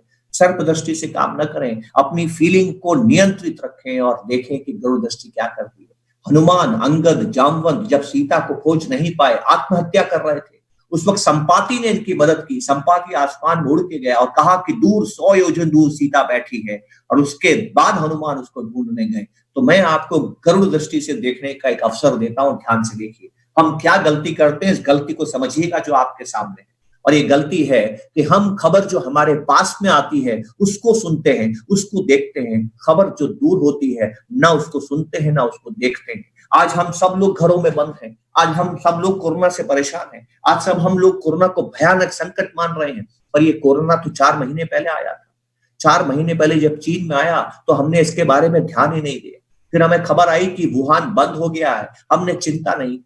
फिर हमें खबर आई कि इटली और अमेरिका में फैल गया है, हमें पैनिक नहीं हुआ। फिर हमारे देश में आ गया, ये मार्च में हमारे आसपास आ गया, हमने इसको स्वीकार किया, इसके डर को स्वीकार किया और अपने आप के घरों में बंद कर दिया। हम कोरोना से तब घबराए जब 4 महीने हो गए। आज हम वही गलती कर रहे हैं। आज आप वुहान को फिर नहीं देख रहे, आप सिर्फ अपने शहर को देख रहे हैं कि आपके शहर में कोरोना बढ़ रहा है। पर जो निवेशक होता है ना, वो फ्यूचर को देखता है, आगे क्या होगा इसको देखता है। वो ये नहीं देखता है कि अभी क्या हो रहा है। वो गरुड़ दृष्टि से काम करता है, वो सर्प दृष्टि से काम नहीं करता है। और मैं आपको अच्छी खबर बताता हूं, आपने चिंता नहीं की थी वुहान बंद होने की, लेकिन खुशी बनाइए दोस्तों, वुहान खुल गया है। वुहान में बैरिकेड्स हट गए हैं, वुहान में बाजार खुल गए हैं, वुहान में लोग काम पे लौट आए हैं। जो 4 महीने पहले वुहान में हुआ था वो आज आपके शहर में हुआ है। जो आज वुहान में हो रहा है वो 3-4 महीने में आपके शहर में हो जाएगा। सोचिए बाजार कहां जाएगा। एक अच्छा इन्वेस्टर इस तरह से सोचता है दोस्तों। केरल में क्या हो रहा है? केरल में महाराष्ट्र से ज्यादा रोगी थे, लेकिन उस केरल में आज जो रोगी ठीक हो रहे हैं उनकी संख्या नए संक्रमित रोगियों से ज्यादा हो गई है। कितनी खूबसूरत बात है। जो कल केरल में हो रहा था वो आज यूपी में होगा, जो आज यूपी में होगा वो कल राजस्थान में होगा और महाराष्ट्र में होगा। और सोचिए कि बाजार कितनी खुशियां मनाएगा, आप कितनी खुशियां मनाएंगे, कैसा आपका सेंटिमेंट होगा, और उस सेंटिमेंट में बाजार कहां जाए। और इस बीच सरकार आपकी कितनी मदद करेगी, क्योंकि सरकार हर तरीके से हर संभव प्रयास करेगी कि आपके अंदर खुशियां लौट के आए, लोगों को रोजगार वापस मिले। हिंदुस्तान को भी बड़ा लाभ होने वाला है। तो आपको एक छोटा सा काम करना है, आपको पायलट बनना है, वो गलती नहीं करनी है जो ड्राइवर करता है। दोस्तों, मेरे बेटे ने मजेदार बात मेरे से पूछी थी कि कार चलाने वाला भी ड्राइवर है, ट्रेन चलाने वाला भी ड्राइवर है, बस चलाने वाला भी ड्राइवर है, ट्रक चलाने वाला भी ड्राइवर है, फिर ये हवाई जहाज चलाने वाला ड्राइवर क्यों नहीं, वो पायलट क्यों है? आप जानते हैं क्या कारण है इसका? इसका कारण है कि जो पायलट है उसकी जो ट्रेनिंग है, उसकी जो एजुकेशन है, उसकी जो तरबियत है, उसका जो इंटेलिजेंस है, उसको एक ही बात सिखाई जाती है। और हर पायलट ये प्रतिज्ञा करता है कि दुनिया के किसी भी पायलट ने जो भी गलतियां की है वो मैं दोबारा नहीं दोहराऊंगा, मैं इस बात का वादा करता हूं।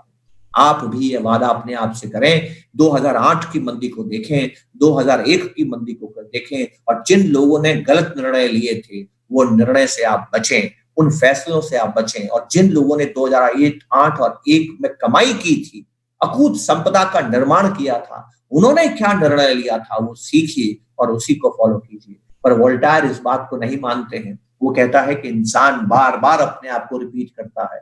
मेरी आपसे करबद्ध प्रार्थना है कि इस दार्शनिक को, वोल्टायर को आप गलत साबित करें और आज प्रण लें कि इस मंदी में आप वो गलतियां नहीं करेंगे जो दूसरे निवेशकों ने पिछली मंदियों में की है। हिंदुस्तान को इससे बहुत फायदा होने वाला है, जबरदस्त फायदा होने वाला है। पोस्ट कोविड हिंदुस्तान के लिए बड़े अवसर आने वाले हैं, क्योंकि हमारा सबसे बड़ा प्रतिद्वंदी चीन है और चीन से दुनिया नाराज है। और चीन से दुनिया नाराज होने की वजह से हिंदुस्तान को क्या फायदा होने वाला है, इस बात को ध्यान से समझिएगा। अगर आपके बच्चे के नंबर स्कूल में कम आते हैं तो आप दुखी हो जाएंगे, जरूर दुखी हो जाएंगे, क्योंकि आपके बच्चे के नंबर कम आएंगे। ये आधी इंफॉर्मेशन है, अब मैं आपको पूरी इंफॉर्मेशन देता हूं। जैसे ही आप पेरेंट टीचर्स मीट में जाते हैं और आपको मालूम चलता है कि आपके बच्चे की क्लास में बाकी सभी स्टूडेंट्स के नंबर आपके बच्चे से भी कम है, तो आपके बच्चे के लिए स्नेह बढ़ जाता है, आपकी चिंता खत्म हो जाती है, रादर आप खुश हो जाते हैं। इंसान एब्सोल्यूट में नहीं रहता है दोस्तों, इंसान रिलेटिविटी में रहता है।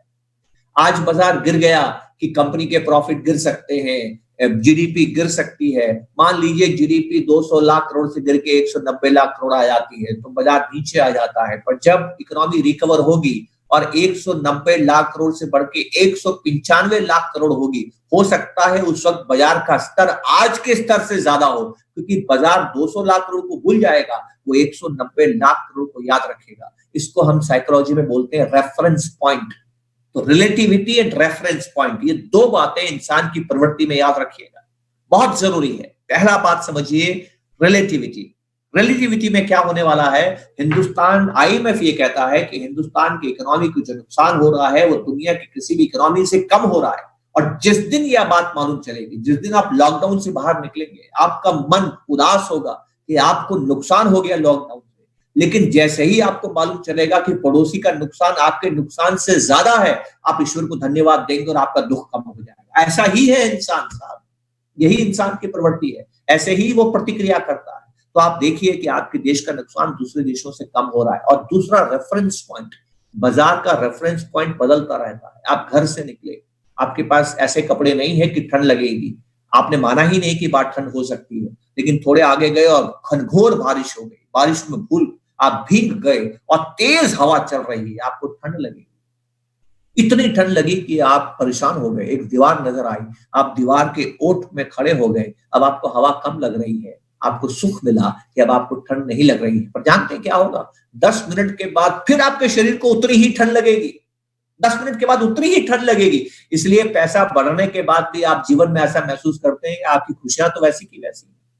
रेफरेंस पॉइंट, राइट, ये रेफरेंस पॉइंट बड़ा इंटरेस्टिंग है। तो बाजार भूल जाता है कि पहले क्या हुआ था, वो नई खुशियां मनाता है। इकोनॉमी गिरने के बाद जब वापस बढ़ती है तो बाजार पहले से भी ज्यादा ऊपर चला जाता है। तो बाजार में बने रहिएगा दोस्तों। और क्या होने वाला है, बहुत ध्यान से सुनिएगा। हिंदुस्तान की इकोनॉमी कम क्यों गिरेगी, क्योंकि हमारी कमाई उनसे कम होने की वजह से हमारे जो खर्चे हैं वो जरूरतों पे ज्यादा है, उनकी जो खर्चे हैं वो इच्छाओं पे ज्यादा है। और जब रिसेशन आता है तो इच्छाओं का दमन करना आसान होता है, जरूरतें कम नहीं होती है। तो हिंदुस्तान की जरूरतें कम नहीं होती है, इसलिए हिंदुस्तान की जो वी शेप रिकवरी ज्यादा होती है। हिंदुस्तान में गिरावट भी कम होती है और तेजी से रिकवरी भी हिंदुस्तान में ज्यादा होती है। और दूसरा फायदा हिंदुस्तान को क्या होता है, हिंदुस्तान जो 100 रुपए कमाता है उसमें से 88 रुपए वो एक्सपोर्ट से कमाता है, हाँ सॉरी, एक्सपोर्ट से नहीं कमाता है। हम सिर्फ 12 रुपए एक्सपोर्ट से कमाते हैं। दुनिया में जो नुकसान हो रहा है उससे सिर्फ हमारे 12 रुपए प्रभावित होंगे। उल्टा हमें इंपोर्ट में फायदा होगा क्योंकि बाहर से चीजें सस्ती मिलेगी। हमारा जो घरेलू उपभोग है उससे हमारी जीडीपी निर्मित होती है, तो दूसरे देशों के मुकाबले हिंदुस्तान का नुकसान कम होगा।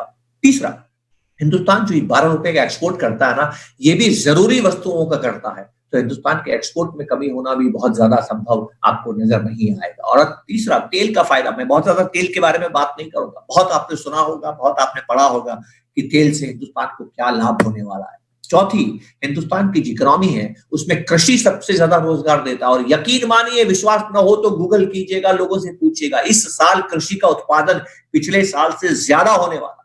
कृषि आपको पॉजिटिव योगदान देने वाली है। और दूसरा, हमारे पास मैन्युफैक्चरिंग से केवल 23 रुपए की कमाई आती है। यहां बड़ा नुकसान हो सकता है मैन्युफैक्चरिंग में। ज्यादा पैसा हम सर्विसेज से कमाते हैं, और सर्विसेज में अगर मैं होटल निकाल दूं, हॉस्पिटैलिटी निकाल दूं, ट्रैवल निकाल दूं, टूरिज्म निकाल दूं, ये 3-4 उद्योग निकाल दूं, तो बाकी सारी सर्विसेज लगातार चल रही हैं। बैंकिंग चल रही है, ब्रोकिंग चल रही है, एएमसी चल रही है, इंश्योरेंस चल रहा है, मेडिकल चल रहा है, डिजिटल सर्विसेज चल रही हैं, है ना। ये सारी सर्विसेज निर्बाध गति से चल रही है और मैक्सिमम पैसा हम सर्विस से कमाते हैं। इसलिए भी हिंदुस्तान को नुकसान होने की संभावना दूसरे देशों से कम है। और जो सबसे बड़ी हिंदुस्तान को फायदा हो रहा है, वो फायदा क्या हो रहा है कि विदेशी हमारे देश से जा रहा है। अभी विदेशी जा रहा है तो ये अच्छी बात है। क्यों अच्छी बात है? क्योंकि ये एक ऐसे देश में जा रहा है जहां ब्याज कम है। हमारे यहाँ ब्याज ज्यादा है, वहां जीरो ब्याज है, जीरो नेगेटिव ब्याज है। ये 6% ब्याज से निकल के नेगेटिव ब्याज में जा रहा है, ये 6% ब्याज से निकल के जीरो ब्याज में जा रहा है। और जैसे ही 3 महीने बाद चित्त शांत होगा ना, तो वापिस आएगा। जब वापिस आएगा तो 2 को साथ लेके आएगा जो कभी हमारे पास नहीं आए हैं, क्योंकि वो हिंदुस्तान की कहानियां इनसे सुनेंगे, खुशियां मनाएंगे। दोस्तों, ये वापिस जरूर आएगा, इस बात को याद रखिएगा, क्योंकि हमारे यहाँ रिकवरी ज्यादा होगी, गिरावट कम होगी, ब्याज दरें ज्यादा होगी। ये 3 कारण काफी है। अभी अभी मैंने आपसे बताया ना कि इंसान रिलेटिविटी में रहता है, तो जो विदेशी गया है ना दोस्तों, ये वापस आएगा और साथ में 2 को लेके आएगा। विदेशी गया क्यों है? एल्को ट्रेडिंग की वजह से गया है। ये बाजार इतना तेजी से गिरा क्यों है? ये बहुत जरूरी बात कहने वाला हूं, बहुत ध्यान से मेरी बात सुनिए। 2008 में बाजार धीरे धीरे गिरा था, इस बार तेजी से गिर गया। ऐसा क्यों है? क्योंकि यूरोप में और यूएस में 70-80% जो ट्रेड है वो एल्गोरिथम, एल्को ट्रेड्स मतलब ये सारे जो खरीद फरोख्त करते हैं ना, ये इंसान नहीं करता है, कंप्यूटर करता है। और कंप्यूटर में भावनाएं नहीं होती, उसमें सिर्फ आदेश होता है, और इसलिए सारे फैसले एक झटके में हो जाते हैं, और झटके में बिकवाली हो जाती है, झटके में खरीद हो जाती है। तो अचानक ही बाजार गिरता है और अचानक ही बाजार बढ़ता है। इसलिए भी बाजार में बने रहना बहुत जरूरी है।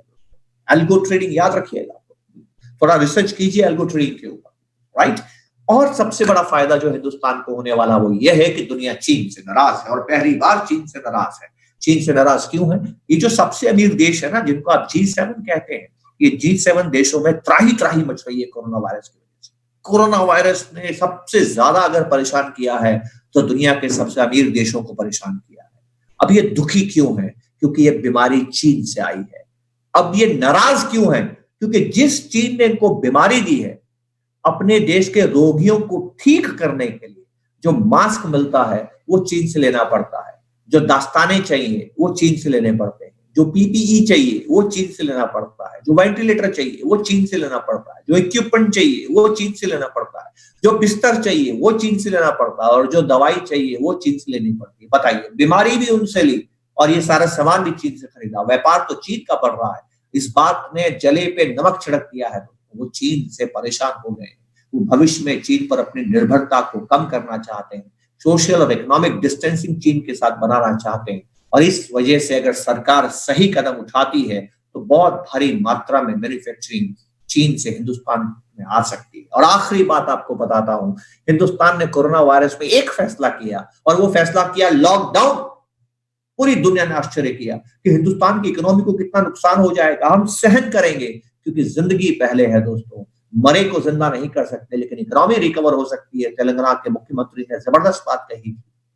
अब ध्यान से सुनिएगा, ये बड़ी मजेदार बात है। एक व्यक्ति है जिसको कि अपराध किया और राजा ने सजा दी, 100 जूते खा या 100 प्याज खा, दोनों में से एक चीज खा, या तो 100 कांदे खा ले या 100 जूते खा ले। वो कहता है जूते कैसे खा सकता हूँ, सिर पे जूते मारेंगे मर जाऊंगा, मैं प्याज खा लेता हूँ। प्याज तो खाने की चीज है, खाने में मजा आता है। उसको 100 प्याज दिए गए, लेकिन खाने के साथ नहीं, ऐसे ही प्याज खाना है।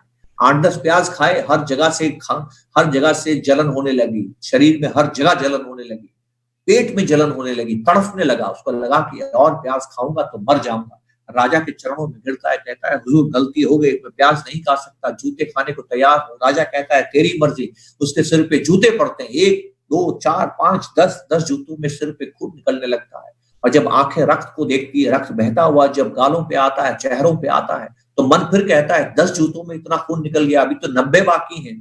फिर डर जाता है कि जूते पड़ेंगे तो मर जाऊंगा। वो फिर राजा के चरणों में गिरता है। कहानी खत्म कैसे होती है, जूते भी खाता है और प्याज भी खाता है। अरे हमने तो एक ही निर्णय लिया, इंग्लैंड को देखिए, सिंगापुर को देखिए, स्वीडन को देखिए, यूएस को देखिए, इटली को देखिए, इन्होंने फैसला किया हर्ड इम्यूनिटी से हम सामना कर लेंगे, लॉकडाउन नहीं किया और इतने लोग मर गए कि लॉकडाउन भी कर लिया। तो लोग भी मर गए और लॉकडाउन भी हो गया। और लॉकडाउन ऐसा कि जो सितंबर तक चलेगा यूके, सितंबर तक स्कूलें नहीं खुलने वाली है यूरोप में। आज का फैसला है, आगे बढ़ भी सकता है। तो देखिए हिंदुस्तान का कोरोना प्रबंधन भी अद्भुत है। जैसे ही कोरोना की डस्ट सेटल होगी ना, पोस्ट कोविड वर्ल्ड ऑर्डर में हिंदुस्तान का स्थान ऊंचा होगा। मैं हर निवेशक से इस बात को ध्यान में रखने के लिए कहना चाहता हूँ। आखिरी बात अपनी खत्म करने से पहले दोस्तों, मैं आपको आखिरी बात कहता हूँ और ध्यान से मेरी बात सुनिएगा। आपके मन में इस वक्त अनिश्चितता है, आपका बच्चा स्कूल से वापस नहीं आ रहा है, कैसा आप घबराते हैं वैसा ही घबरा रहे हैं, पर बच्चा थोड़ी देर में आ जाता है। इस बात को याद रखिएगा और हमेशा याद रखिएगा, ठीक है। इस वक्त आपके मन में अनिश्चितता है और अनिश्चितता से चिंता है। चिंता हमेशा अनसर्टेनिटी को बैड आउटकम से लिंक करती है, लेकिन इतिहास हमें बताता है कि बैड आउटकम कभी होता नहीं है। ये आपके सामने तस्वीर है, देखिए इस तस्वीर को, अमेरिका के बाजारों की तस्वीर।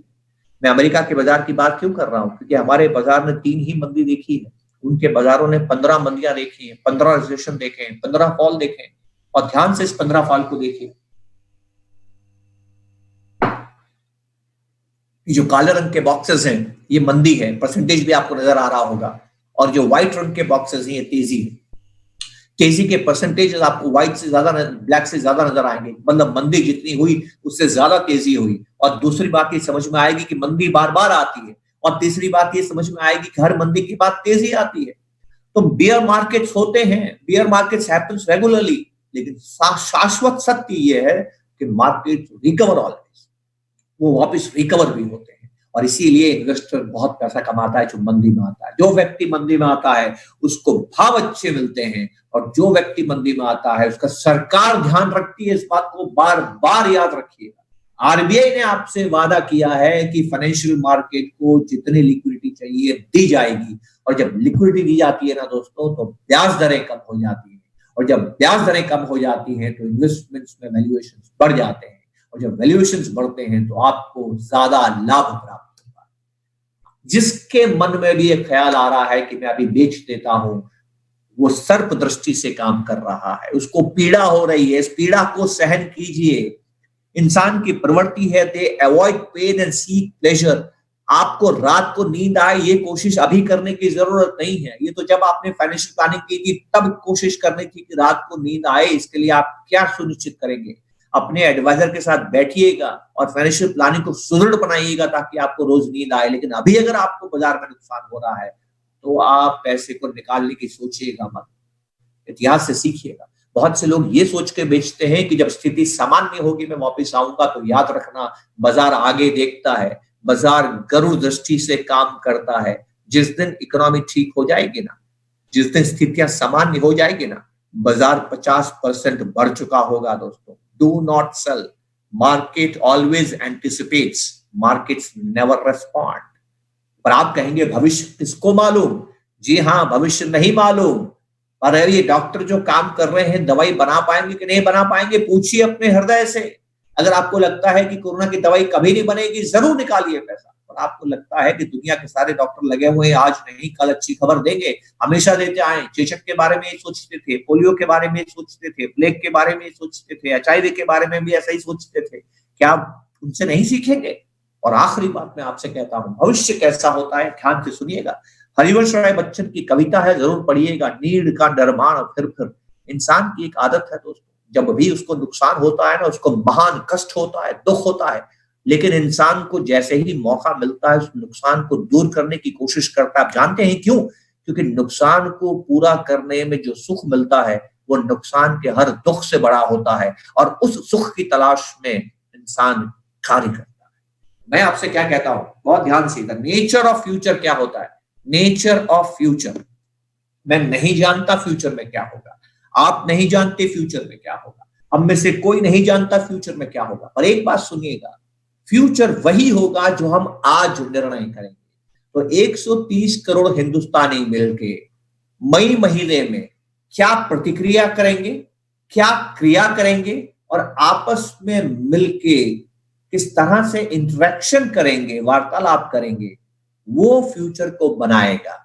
तो अगर आपको ये लगता है कि आसपास के लोगों ने हथियार डाल दिए हैं, सरकार ने हथियार डाल दिए हैं, कोरोना से कोई युद्ध नहीं कर रहा है, मेरी दुकान अब नहीं खुलेगी, मेरी नौकरी अब नहीं लगेगी, मैंने बच्चों का सपना छोड़ दिया है, मेरे बच्चे अब स्कूल कभी नहीं जाएंगे, उनकी शिक्षा नहीं होगी, अगर आप ऐसा सोच रहे हैं तो भविष्य वैसा होगा। और अगर ऐसा आप कुछ भी नहीं सोच रहे हैं तो future emerges from reactions and interactions of the present day. और मुझे उम्मीद है कि मैं फ्यूचर को जानता हूं, क्योंकि हम सभी लोग ये कोशिश कर रहे हैं दोस्तों, ये आने वाला समय कैसा होगा उसके लिए हम मेहनत कर रहे हैं और विश्वास रखते हैं। आप फ्यूचर के लिए प्रिपेयर कीजिए, फ्यूचर को प्रेडिक्ट मत कीजिए, सलाहकार से मिलिए, अपनी इस वित्तीय नियोजन में, फाइनेंशियल प्लानिंग में कुछ कमी है तो उसको दूर कीजिए, सर्पदृष्टि पे काबू रखिए, बहुत जरूरी है।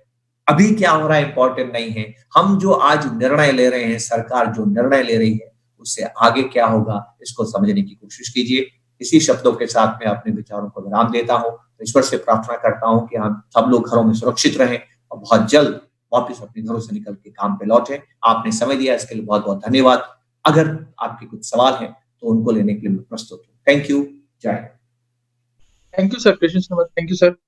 बहुत सारे सवाल हमारे सामने रेगुलरली आ रहे हैं सर, उसमें से कुछ मैंने शॉर्टलिस्ट करते जा रहा हूँ सर, काफी मिलते जुलते सवाल भी है। तो सबसे पहले एक सवाल ये आया था कि मार्केट जो वोलेटाइल चल रहा है अभी, इक्विटी मार्केट हमने 25,000 का भी देखा, वापस 32,000 भी देखा है, तो हम मार्केट का जो बॉटम क्या एक्सपेक्ट कर सकते हैं? क्या 32 से वापस मार्केट नीचे की तरफ, अच्छा खासा नीचे की तरफ दोबारा भी जा सकता है? देखिए, मैं फिर आपसे कहता हूं, दुनिया में किसी को नहीं मालूम कि बॉटम बना है कि बॉटम नहीं बना है, कि बॉटम कहां जाएगा। अब ध्यान से मेरी बात सुनिएगा, मैंने पहले भी कहा कि बाजार बढ़ा क्यों है। ये बाजार इसलिए बढ़ा है कि बाजार में बहुत ज्यादा लिक्विडिटी आ रही है। और ये लिक्विडिटी क्यों आ रही है? क्योंकि जो भी अतिरिक्त पैसा दुनिया में बनाया जा रहा है, ये पैसा उपभोग में इस्तेमाल नहीं हो रहा है, ये पैसा सेविंग्स में इस्तेमाल हो रहा है। और क्योंकि सेविंग्स में पैसा रिटर्न ब्याज में नहीं मिल रहा है, तो ये पैसा इक्विटी एसेट्स में बड़ी मात्रा में आ रहा है। इस कारण को आप समझिए, नंबर वन। दूसरा कारण आप ये समझिए, और बहुत जरूरी है, कि बॉटम तब बनता है जब बाजार को ये लगेगा कि हमने अभी जो निर्णय लिए हैं ये गलत साबित होंगे। अभी ऐसी कोई भी चीज नजर नहीं आ रही है। तीसरी चीज, ये बॉटम तब बन सकता है जब आपको हताशा नजर आए कि हम कोरोना वायरस से नहीं जीत पा रहे हैं। ऐसा मुझे लगता नहीं, क्योंकि मैं देख रहा हूं कि साउथ कोरिया और चाइना ने इस बात को प्रमाणित किया है कि बिना वैक्सीन, बिना ड्रग के भी आप कोरोना वायरस पे काबू पा सकते हैं, क्योंकि वहां नए केसेस सीमित हो गए हैं, अब बहुत कम हो गए हैं और सामान्य जीवन लौट के आ गया है। और चौथी चीज है मिस कैलकुलेशन। बाजार कभी भी गलत कैलकुलेट कर सकता है। तो मान लीजिए आज बाजार 15% डाउन है, 20% डाउन है, जो भी फिगर मुझे एग्जैक्टली अभी नहीं मालूम है, 18% डाउन है मान लीजिए। तो 18% डाउन बाजार इसलिए है कि वो ये मानता है कि कंपनियों के प्रॉफिट में 20% की कमी आएगी या 25% की कमी आएगी। जुलाई महीने में कंपनियों के प्रॉफिट आएंगे। अगर ये कमी जो कंपनियों के प्रॉफिट में हुई है बाजार की गणना से ज्यादा हुई, तो बाजार अपने आप को उस प्रकार से एडजस्ट करते हुए गिर जाएगा। और अगर ये कमी उसकी गणना से कम हुई तो बाजार फिर अपने आप को एडजस्ट करते हुए बढ़ जाएगा। तो हमें नहीं मालूम, नंबर एक बात। नंबर दो बात, आप ये मन बना के बैठे हैं कि बॉटम अभी आना बाकी है। मैं आपको एक और मजेदार बताऊं, ये कौन लोग हैं जो बार बार बॉटम की बात बोलते हैं? ये वो लोग हैं जिन्होंने 25% एक महीने में नहीं कमाया है, ठीक है, क्योंकि वो चाहते हैं बॉटम आए, क्योंकि वो मिस कर गए हैं। तो ऐसे लोग ज्यादा बॉटम की बात करते हैं। पर जिस व्यक्ति ने मार्च महीने में इन्वेस्टमेंट किया, नहीं घबराया और लगातार इन्वेस्टमेंट करता रहा, वो बॉटम की परवाही नहीं कर रहा है। वो कहेगा आएगा तो और इन्वेस्टमेंट करता रहूंगा, मैं अपने फाइनेंशियल प्लानिंग के हिसाब से रीबैलेंसिंग मेरे पोर्टफोलियो को करता रहूंगा। और आखिरी बात मैं आपसे कहता हूं, और ये सबसे इंपॉर्टेंट बात है दोस्तों, इस वक्त बाजार में क्या होगा वो सिर्फ एक ही चीज तय करेगी कि कोरोना वायरस पे क्या खबर आ रही है। 3 खबरों से बाजार प्रभावित होगा। शॉर्ट टर्म में बॉटम बनेगा कि नहीं बनेगा वो सिर्फ एक चीज पे निर्भर करता है, और बॉटम बन चुका है या क्या बनेगा वो एक चीज पे निर्भर करता है, कोरोना वायरस की खबर क्या आ रही है। खबर 3 रूपों में आएगी। पहली, हमने लॉकडाउन खोल दिया है क्योंकि ऑरेंज जोन ग्रीन जोन बन रहे हैं, रेड जोन ऑरेंज बन रहे हैं, ऑरेंज ग्रीन बन रहे हैं, ये पहली खबर है, बाजार भाग जाएगा। दूसरी खबर है हमने इसका इलाज ढूंढ लिया है, बाजार भाग जाएगा। तीसरी खबर है हमने वैक्सीन ढूंढ लिया है, बाजार आपके हाथ में नहीं आएगा, क्योंकि ये बाजार में चिंता ही केवल इसी चीज की है। तो ये खबर कौन बता सकता है कि तीनों में से कौन सी खबर कब आएगी? ठीक है, इस चीज से आप निर्णय करें। सबसे अच्छा तरीका जब आपको कुछ मालूम नहीं होता है तो ये होता है कि अपने पैसों को टुकड़ों में बांट दीजिए और अगले 4-6 महीने तक उस पैसे को आप शनै शनै निवेश करते रहिए, और तीनों में से कोई एक खबर आ जाती है तो एकदम से अपने पैसे को उसी दिन शिफ्ट कर लीजिएगा, क्योंकि एल्गो ट्रेडिंग की वजह से बाजार में जितनी तेजी से गिरावट आती है उतनी ही तेजी से बढ़त भी आती है। सर अगला सवाल, सर जैसा आपने एक आर्टिकल भी दिखाया है कि सरकार काफी मेहनत कर रही है, कोशिश कर रही है कि चाइना में जो कंपनीज है वो इंडिया में आ सके, हाँ, but historically as a economy, as a country, हम लोग का एक्सपीरियंस था कि काफी ब्यूरोक्रेटिक हर्डल्स या की वजह से जो भी अपॉर्चुनिटीज पास्ट में भी इंडिया में आई थी उसका हम पूरी तरीके से इस्तेमाल नहीं कर पाए थे। अभी इस समय ऐसा क्या अलग लग रहा है कि जो इतनी बड़ी अपॉर्चुनिटी कोरोना वायरस की वजह से, कोविड-19 की वजह से हिंदुस्तान को मिल रही है, उसमें हिंदुस्तान की सरकार सक्सेसफुली इम्प्लीमेंट कर हमारी इकोनॉमी को अच्छा खासा सपोर्ट मिल सकता है? देखिए भानु, एक बहुत सिंपल सी बात समझिए, और ये इसको हम बोलते हैं मानव प्रवृत्ति। ठीक है, सरकार चलाने वाले लोग कौन है? वो भी तो मानव है ना, इंसान ही है ना, हमारे जैसे इंसान है, हाड़ मांस के बने हुए। तो जैसा हम प्रतिक्रिया करते हैं वो भी प्रतिक्रिया करते हैं। आप सुबह मॉर्निंग वॉक पे जाइए और जितने भी आपको मॉर्निंग वॉक पे लोग घूमते हुए मिलते हैं उनसे पूछिए आपने मॉर्निंग वॉक कब शुरू की, तो वो बोलेंगे जब मेरे को डायबिटीज पता लगी, जब मुझे ब्लड प्रेशर मालूम चला। 90% लोग आपको ऐसे ही मिलेंगे। हम जीवन में तभी कोई अच्छा फैसला करते हैं जब संकट में होते हैं। अब हिंदुस्तान के आर्थिक इतिहास को देख लीजिए, गवर्नमेंट ने रिफॉर्म तभी किए हैं जब हिंदुस्तान को संकट आया। अभी अभी एक न्यूज का मैंने आपको दिखाया था तस्वीर अपने प्रेजेंटेशन में। प्रधानमंत्री ने मंत्रालयों को निर्देश दिए हैं कि निवेशकों को लुभाने के लिए हर संभव सुधार हो। हम सुधार तभी करते हैं जब कष्ट होता है दोस्तों, नहीं तो हम सुधार नहीं करते हैं। हिंदुस्तान ने हमेशा सुधार किए जब भी संकट आया है। और तीसरी बात मैं आपको बताऊं कि अगर आप चीन से यहाँ पर लाना चाहेंगे लोगों को तो उनको वादा भी करना पड़ेगा कि हम सुधार लेके आएंगे। तो मुझे इस बात पे उम्मीद है कि जो भी रिफॉर्म्स हमें चाहिए अपनी इकोनॉमी को रिवाइव करने के लिए वो हमें जरूर प्राप्त होंगे। ऐसा हो नहीं सकता क्योंकि हिस्ट्री में भी ऐसा ही होता रहा है, हमारे जीवन में भी ऐसा ही होता है। जी सर, अगला सवाल, कई इन्वेस्टर्स का कंसर्न है, मैं ऐसा बोलूंगा कि हमारा वैल्यूएशन जो है, इन्वेस्टर का वैल्यूएशन जो है करंटली इन्वेस्टर्स का 20 से 25% नीचे दिख रहा है आज की तारीख में। तो इस समय उनको चिंता करने का विषय है या इस समय उनके लिए सही सलाह या सही स्ट्रैटेजी क्या होनी चाहिए? तो चिंता तो बिल्कुल नहीं करनी चाहिए। मान लीजिए आप एक दुकानदार हैं और आपके पास में 1 करोड़ रुपए का पोर्टफोलियो है और आपकी दुकान से कमाई 1 करोड़ की है, ठीक है ना, महीने के आप 10 लाख रुपए कमाते हैं अपनी दुकान से। उस दुकान से तो कितना कमाया, जीरो हो गया ना, वहां तो 100% नुकसान हो गया, यहाँ तो 20% ही नुकसान हुआ। और जिस दिन आप वापस दुकान में 1 करोड़ कमाने लगेंगे तब तक आपको वापस बाजार वहां से ऊपर ले जाएगा जहां से गिरा था रेफरेंस पॉइंट की वजह से। ठीक है, तो ये बाजार तो आपके घर में क्या हो रहा है, आपके कारोबार के साथ क्या हो रहा है, आपकी नौकरी से क्या हो रहा है, उससे प्रभावित है। बाजार ये मान रहा है कि लोगों की नौकरियां जाएंगी तो उस डर से बाजार 20% ही गिरा है, पर जिसकी नौकरी गई है उसका तो 100% चला गया। और ये व्यक्ति जब नौकरी पे लग जाएगा बाजार के अंदर उसी तरह से वापस रिकवरी भी आ जाएगी। तो इसको इसी तरह से हमें चीजों को देखना चाहिए। बाजार ने आपकी रक्षा की है, इन्वेस्टमेंट ने आपकी रक्षा की है, और मैं फिर कहता हूं मंदी से रिकवरी केवल इन्वेस्टर की वजह से होती है। आप चीजों को कैसे देख रहे हैं, मैं 6 का अंक लिखूंगा तो मुझे 6 नजर आएगा लेकिन आपको 9 नजर आएगा। आप कहां खड़े हैं वहां से चीजों का क्या व्याख्या है वो आपको करनी है दोस्तों। तो आप इन्वेस्टर हैं क्या? यदि आप इन्वेस्टर हैं तो दुनिया में आपको जरूरत है, क्योंकि आप ही रिकवरी लेके आते हैं। और इसीलिए मंदी और इन्वेस्टर का चोली दामन का साथ है। इन्वेस्टर वही होता है जो मंदी से अवसर का लाभ उठाता है। मैं फिर कहता हूं कन्विक्शन इन फ्यूचर। अगर फ्यूचर में आपको विश्वास नहीं है तो इन्वेस्टर बनना बड़ा मुश्किल है। इसका जवाब आपको स्वयं देना होगा कि आप फ्यूचर को लेके मन में क्या धारणा रखते हैं। अगर आपको ये लगता है कि आपकी दुकान वापस खुलेगी, अगर आपको ये लगता है कि आपकी नौकरी वापस लगेगी, तो फिर आपको ये भी मानना चाहिए कि बाजार भी उसी तरह से वापस रिकवर करेगा। सर, कुछ इन्वेस्टर्स का एक सवाल था कि does quantitative easing and printing money same? Yes, this is same, जो बहुत बहुत डिटेल में मैं बात कर चुका हूं।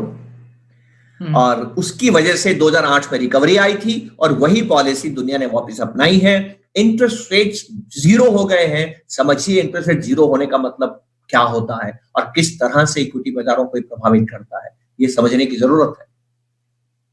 व्हाट इज डिजिटल मनी और फिजिकल मनी में कोई खास फर्क? डिजिटल, ज्यादातर जो पैसा है वो तो डिजिटल ही होता है ना। अब तो 99% पैसा डिजिटल है। इतना नोट छापने का कौन कॉस्ट उठाएगा, और जरूरत का इतना नोट छापने की। हम तो कैश से वैसे ही बाहर जाना चाहते हैं। अब तो सारा पैसा डिजिटल है। तो ये जो फेड पैसा बनाता है वो डिजिटल एंट्री होती है। बॉन्ड भी डिजिटल होता है डीमेट अकाउंट में, और जो बॉन्ड बेचने वाला जो व्यक्ति है फेड उसके खाते में पैसा भी डिजिटल ट्रांसफर करता है। सर, एसडब्ल्यूपी वाले बहुत सारे इन्वेस्टर्स का सवाल है कि जबकि मैं एसडब्ल्यूपी चालू करता हूँ तो क्या परसेंटेज ऑफ एसडब्ल्यूपी मुझे लेना चाहिए? मतलब अगर मेरा इन्वेस्टमेंट का कितना परसेंटेज मैं सालाना एसडब्ल्यूपी के माध्यम से लेना चाहिए? जो एक साल की एफडी रेट्स है उसको आप बेंचमार्क बनाइए, उससे थोड़ा सा ऊपर ले लीजिए बस। ओके। सो बहुत सारे लोग इससे संबंधित सवाल था कि डिविडेंड्स लेके रखे हुए थे जिसमें उन्होंने 10% 12% आया है, और डिविडेंड भी स्किप हो रहे हैं अभी फिलहाल, और वैल्यूएशन भी नीचे आ रहा है। तो वही इन्वेस्टर्स को हम क्या सलाह देंगे एसडब्ल्यूपी दोबारा करने के लिए ग्रोथ फंड में? मतलब नहीं, आप डिविडेंड से तो बाहर आ जाइए, क्योंकि डिविडेंड अब टैक्स बेनिफिट जो डिविडेंड के थे वो खत्म हो गए हैं। लेकिन कैपिटल गेन के जो टैक्स बेनिफिट तो यही होगी कि डिविडेंड के रूप में पैसा न लें, पैसा आप लें एसडब्ल्यूपी के रूप में, वो बहुत जरूरी। Okay sir. मेरे पास पैसा है, बहुत सारे इन्वेस्टर्स ने ऐसा क्वेश्चन किया है। लगाना भी चाहता हूं लेकिन डर लग रहा है। अगर मुझे लगाना है तो मुझे किस स्ट्रेटेजी को यूज में करके लगाना चाहिए इस समय?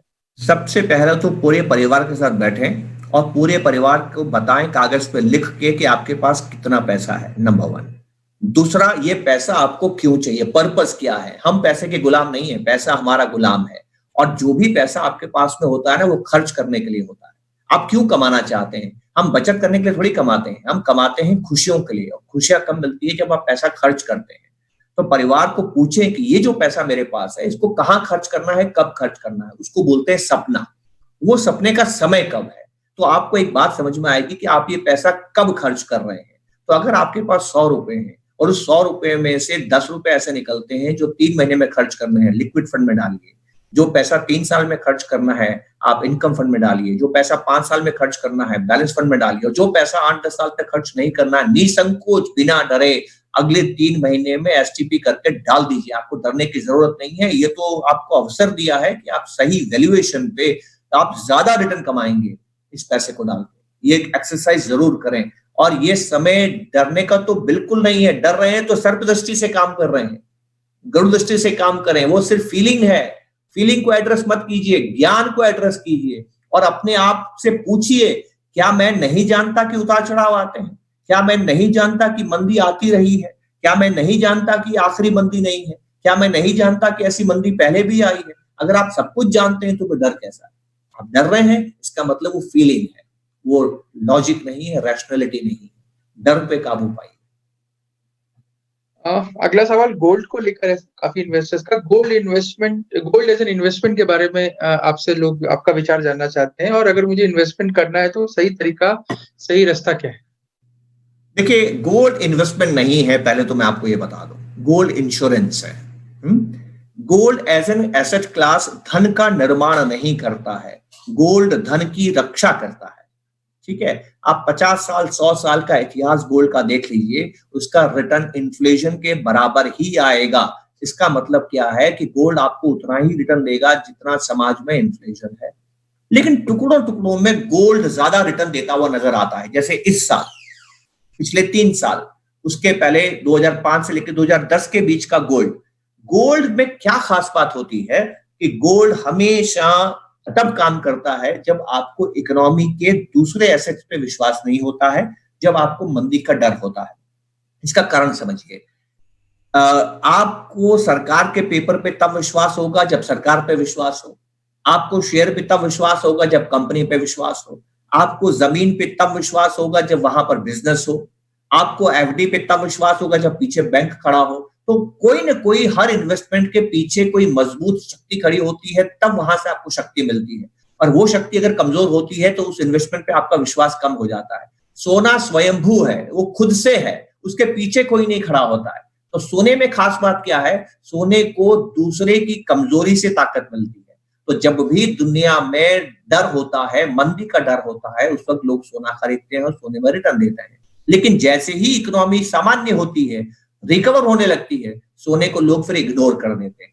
तो सोना कभी धन का निर्माण नहीं करेगा, हाँ संकट में आपको रिटर्न देगा, इसलिए सोना इंश्योरेंस कहलाता है। तो आपके पोर्टफोलियो में अगर सोना नहीं है तो 5-7% सोना आप रख सकते हैं, उससे ज्यादा नहीं। Okay sir. सर अगला सवाल है, बहुत सारे पोर्टफोलियोज में मिड कैप और स्मॉल कैप लिए हुए हैं और एसआईपी के रूप में भी लिए हुए हैं और वन टाइम इन्वेस्टमेंट के रूप में भी लिए हुए हैं। राइट। और इस तरह के इन्वेस्टर्स ने थोड़ा ज्यादा अपने वैल्यूएशन को डाउन होते हुए देखा है, खासकर पिछले 2 महीने में, 3 महीने में। ठीक है। इस तरह के इन्वेस्टर्स के पास एसआईपी चल रही है तो क्या स्ट्रेटेजी होना चाहिए, और लमसम, और जो लमसम पैसा है उसमें क्या स्ट्रेटेजी होनी चाहिए?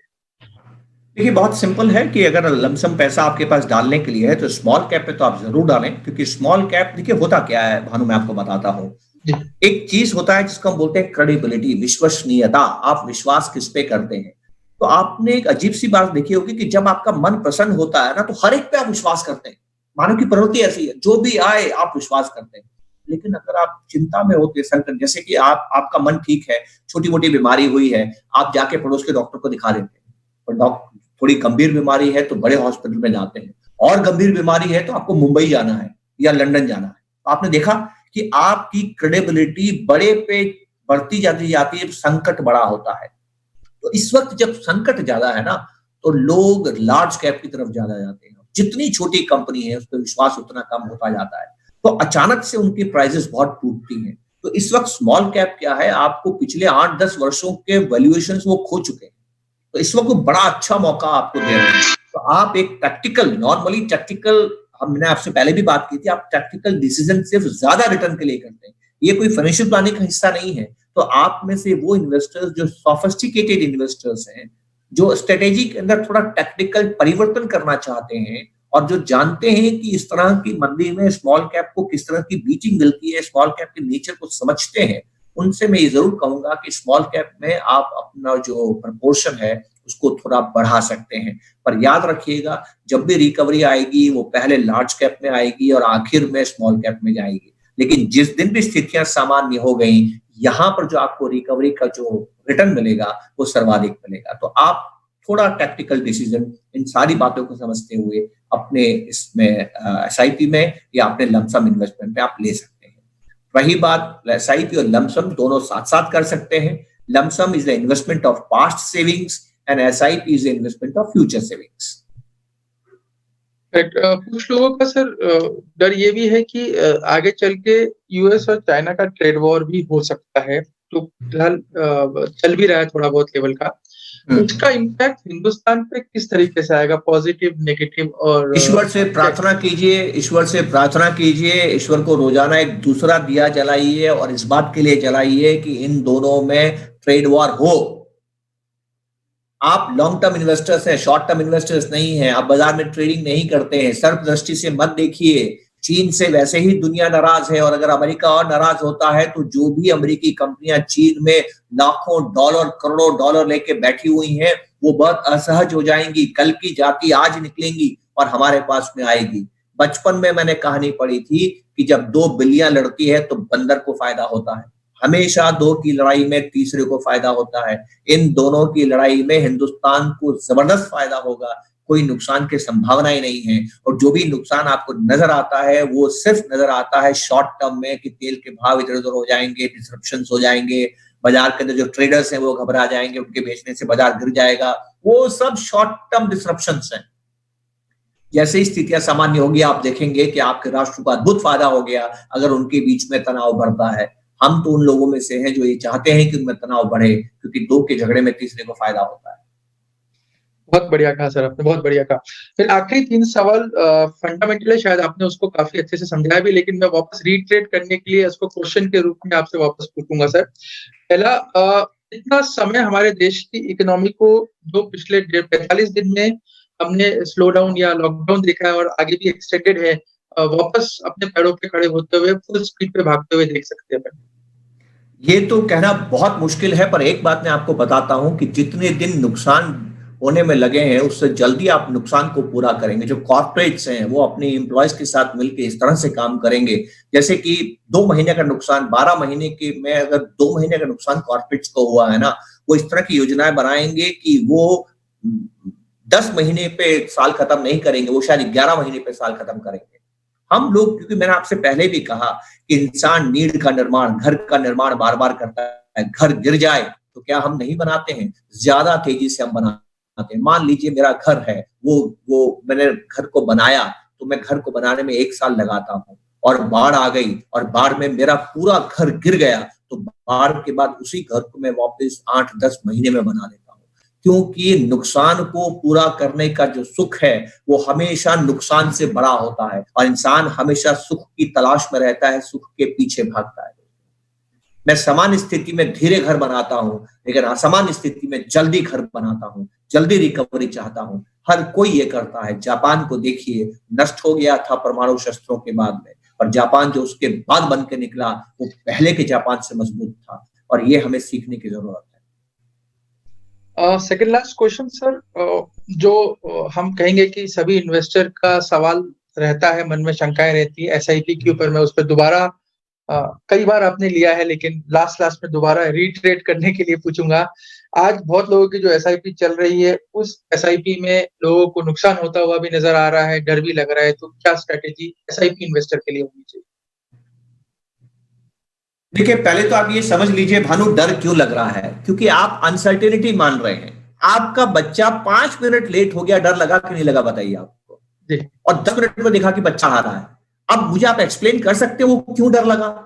मानव स्वभाव है, जब भी चिंता होगी ना बुरे ख्याल ही आएंगे, ये मानव का स्वभाव है। इसीलिए तो महामानव कौन बनता है? जो अपने इस स्वभाव पे नियंत्रण कर पाता है। अब एक दूसरा बात कहता हूं, जो भी एसआईपी में डर रहा है, मंदी में एसआईपी का फायदा क्या होता है जरा देखिएगा।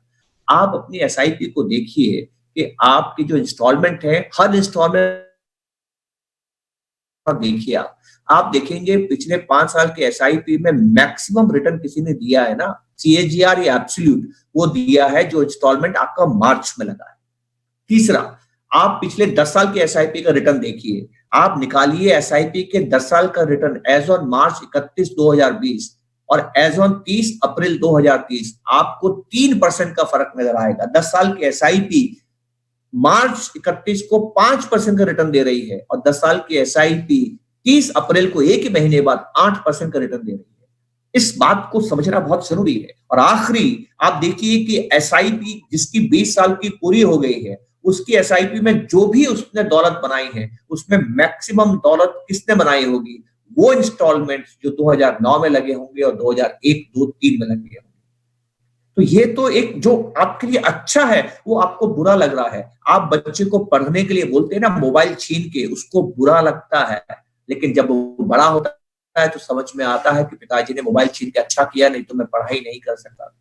आप जब फ्राइड खाना छोड़ देते हैं, मीठा खाना छोड़ देते हैं 6 पैक बनाने के लिए, तो बुरा लगता है, और जब 6 पैक्स बन जाते हैं तो अच्छा लगता है। समझिए, पेन से please do not avoid pen.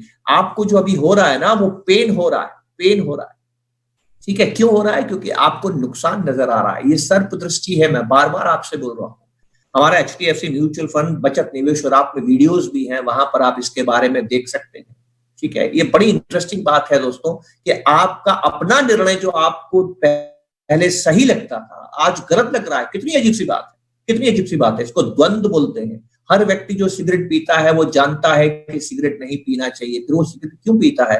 क्योंकि उस 2 मिनट में उसको सुख मिलता है। कितनी सिंपल सी बात है। तो इस वक़्त आपको दुःख लग रहा है क्योंकि आप अपने एसआईपी को नुकसान में देख रहे हैं। पर यकीन मानिए जब आपने एसआईपी की थी तब आप जानते थे कि बाज़ार कभी भी गिर सकता है और तब आप ये भी जानते थे कि बाज़ार गिरने पर जो एसआईपी लगेगी उसका रिटर्न ज़्यादा आएगा। तो ये जो सवाल है ना इसका जवाब आपके अंदर ही है। दुनिया में कोई व्यक्ति आपको इसका जवाब नहीं दे सकता है और आप जब डॉक्टर है कि मैं सर्जरी में मरीज को ठीक कर दूँगा, विश्वास दुनिया की सबसे बड़ी चुनौती ये है कि विश्वास आपको करना पड़ता है। पति और पत्नी में हम एक-दूसरे पे विश्वास करते हैं, पर अगर पति ये चुनौती चीज़ पे विश्वास करेंगे या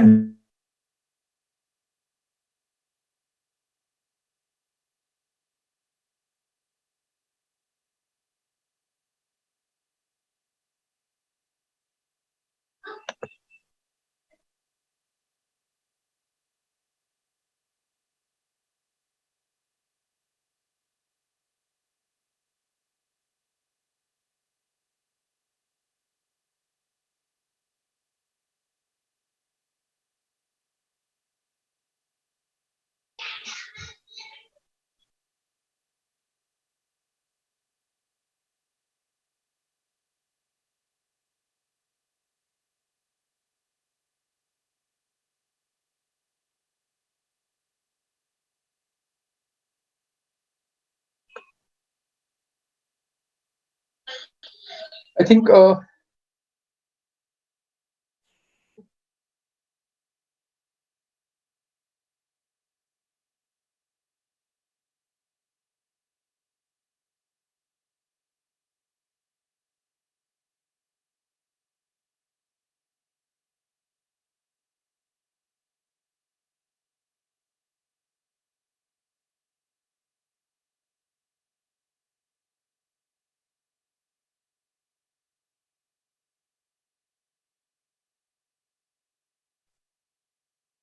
आई थिंक सर का डिस्कनेक्ट हुआ है फ़ोन। आई थिंक एक ही सवाल बचा था, मोस्टली सारे क्वेश्चंस हमने ले लिए हैं।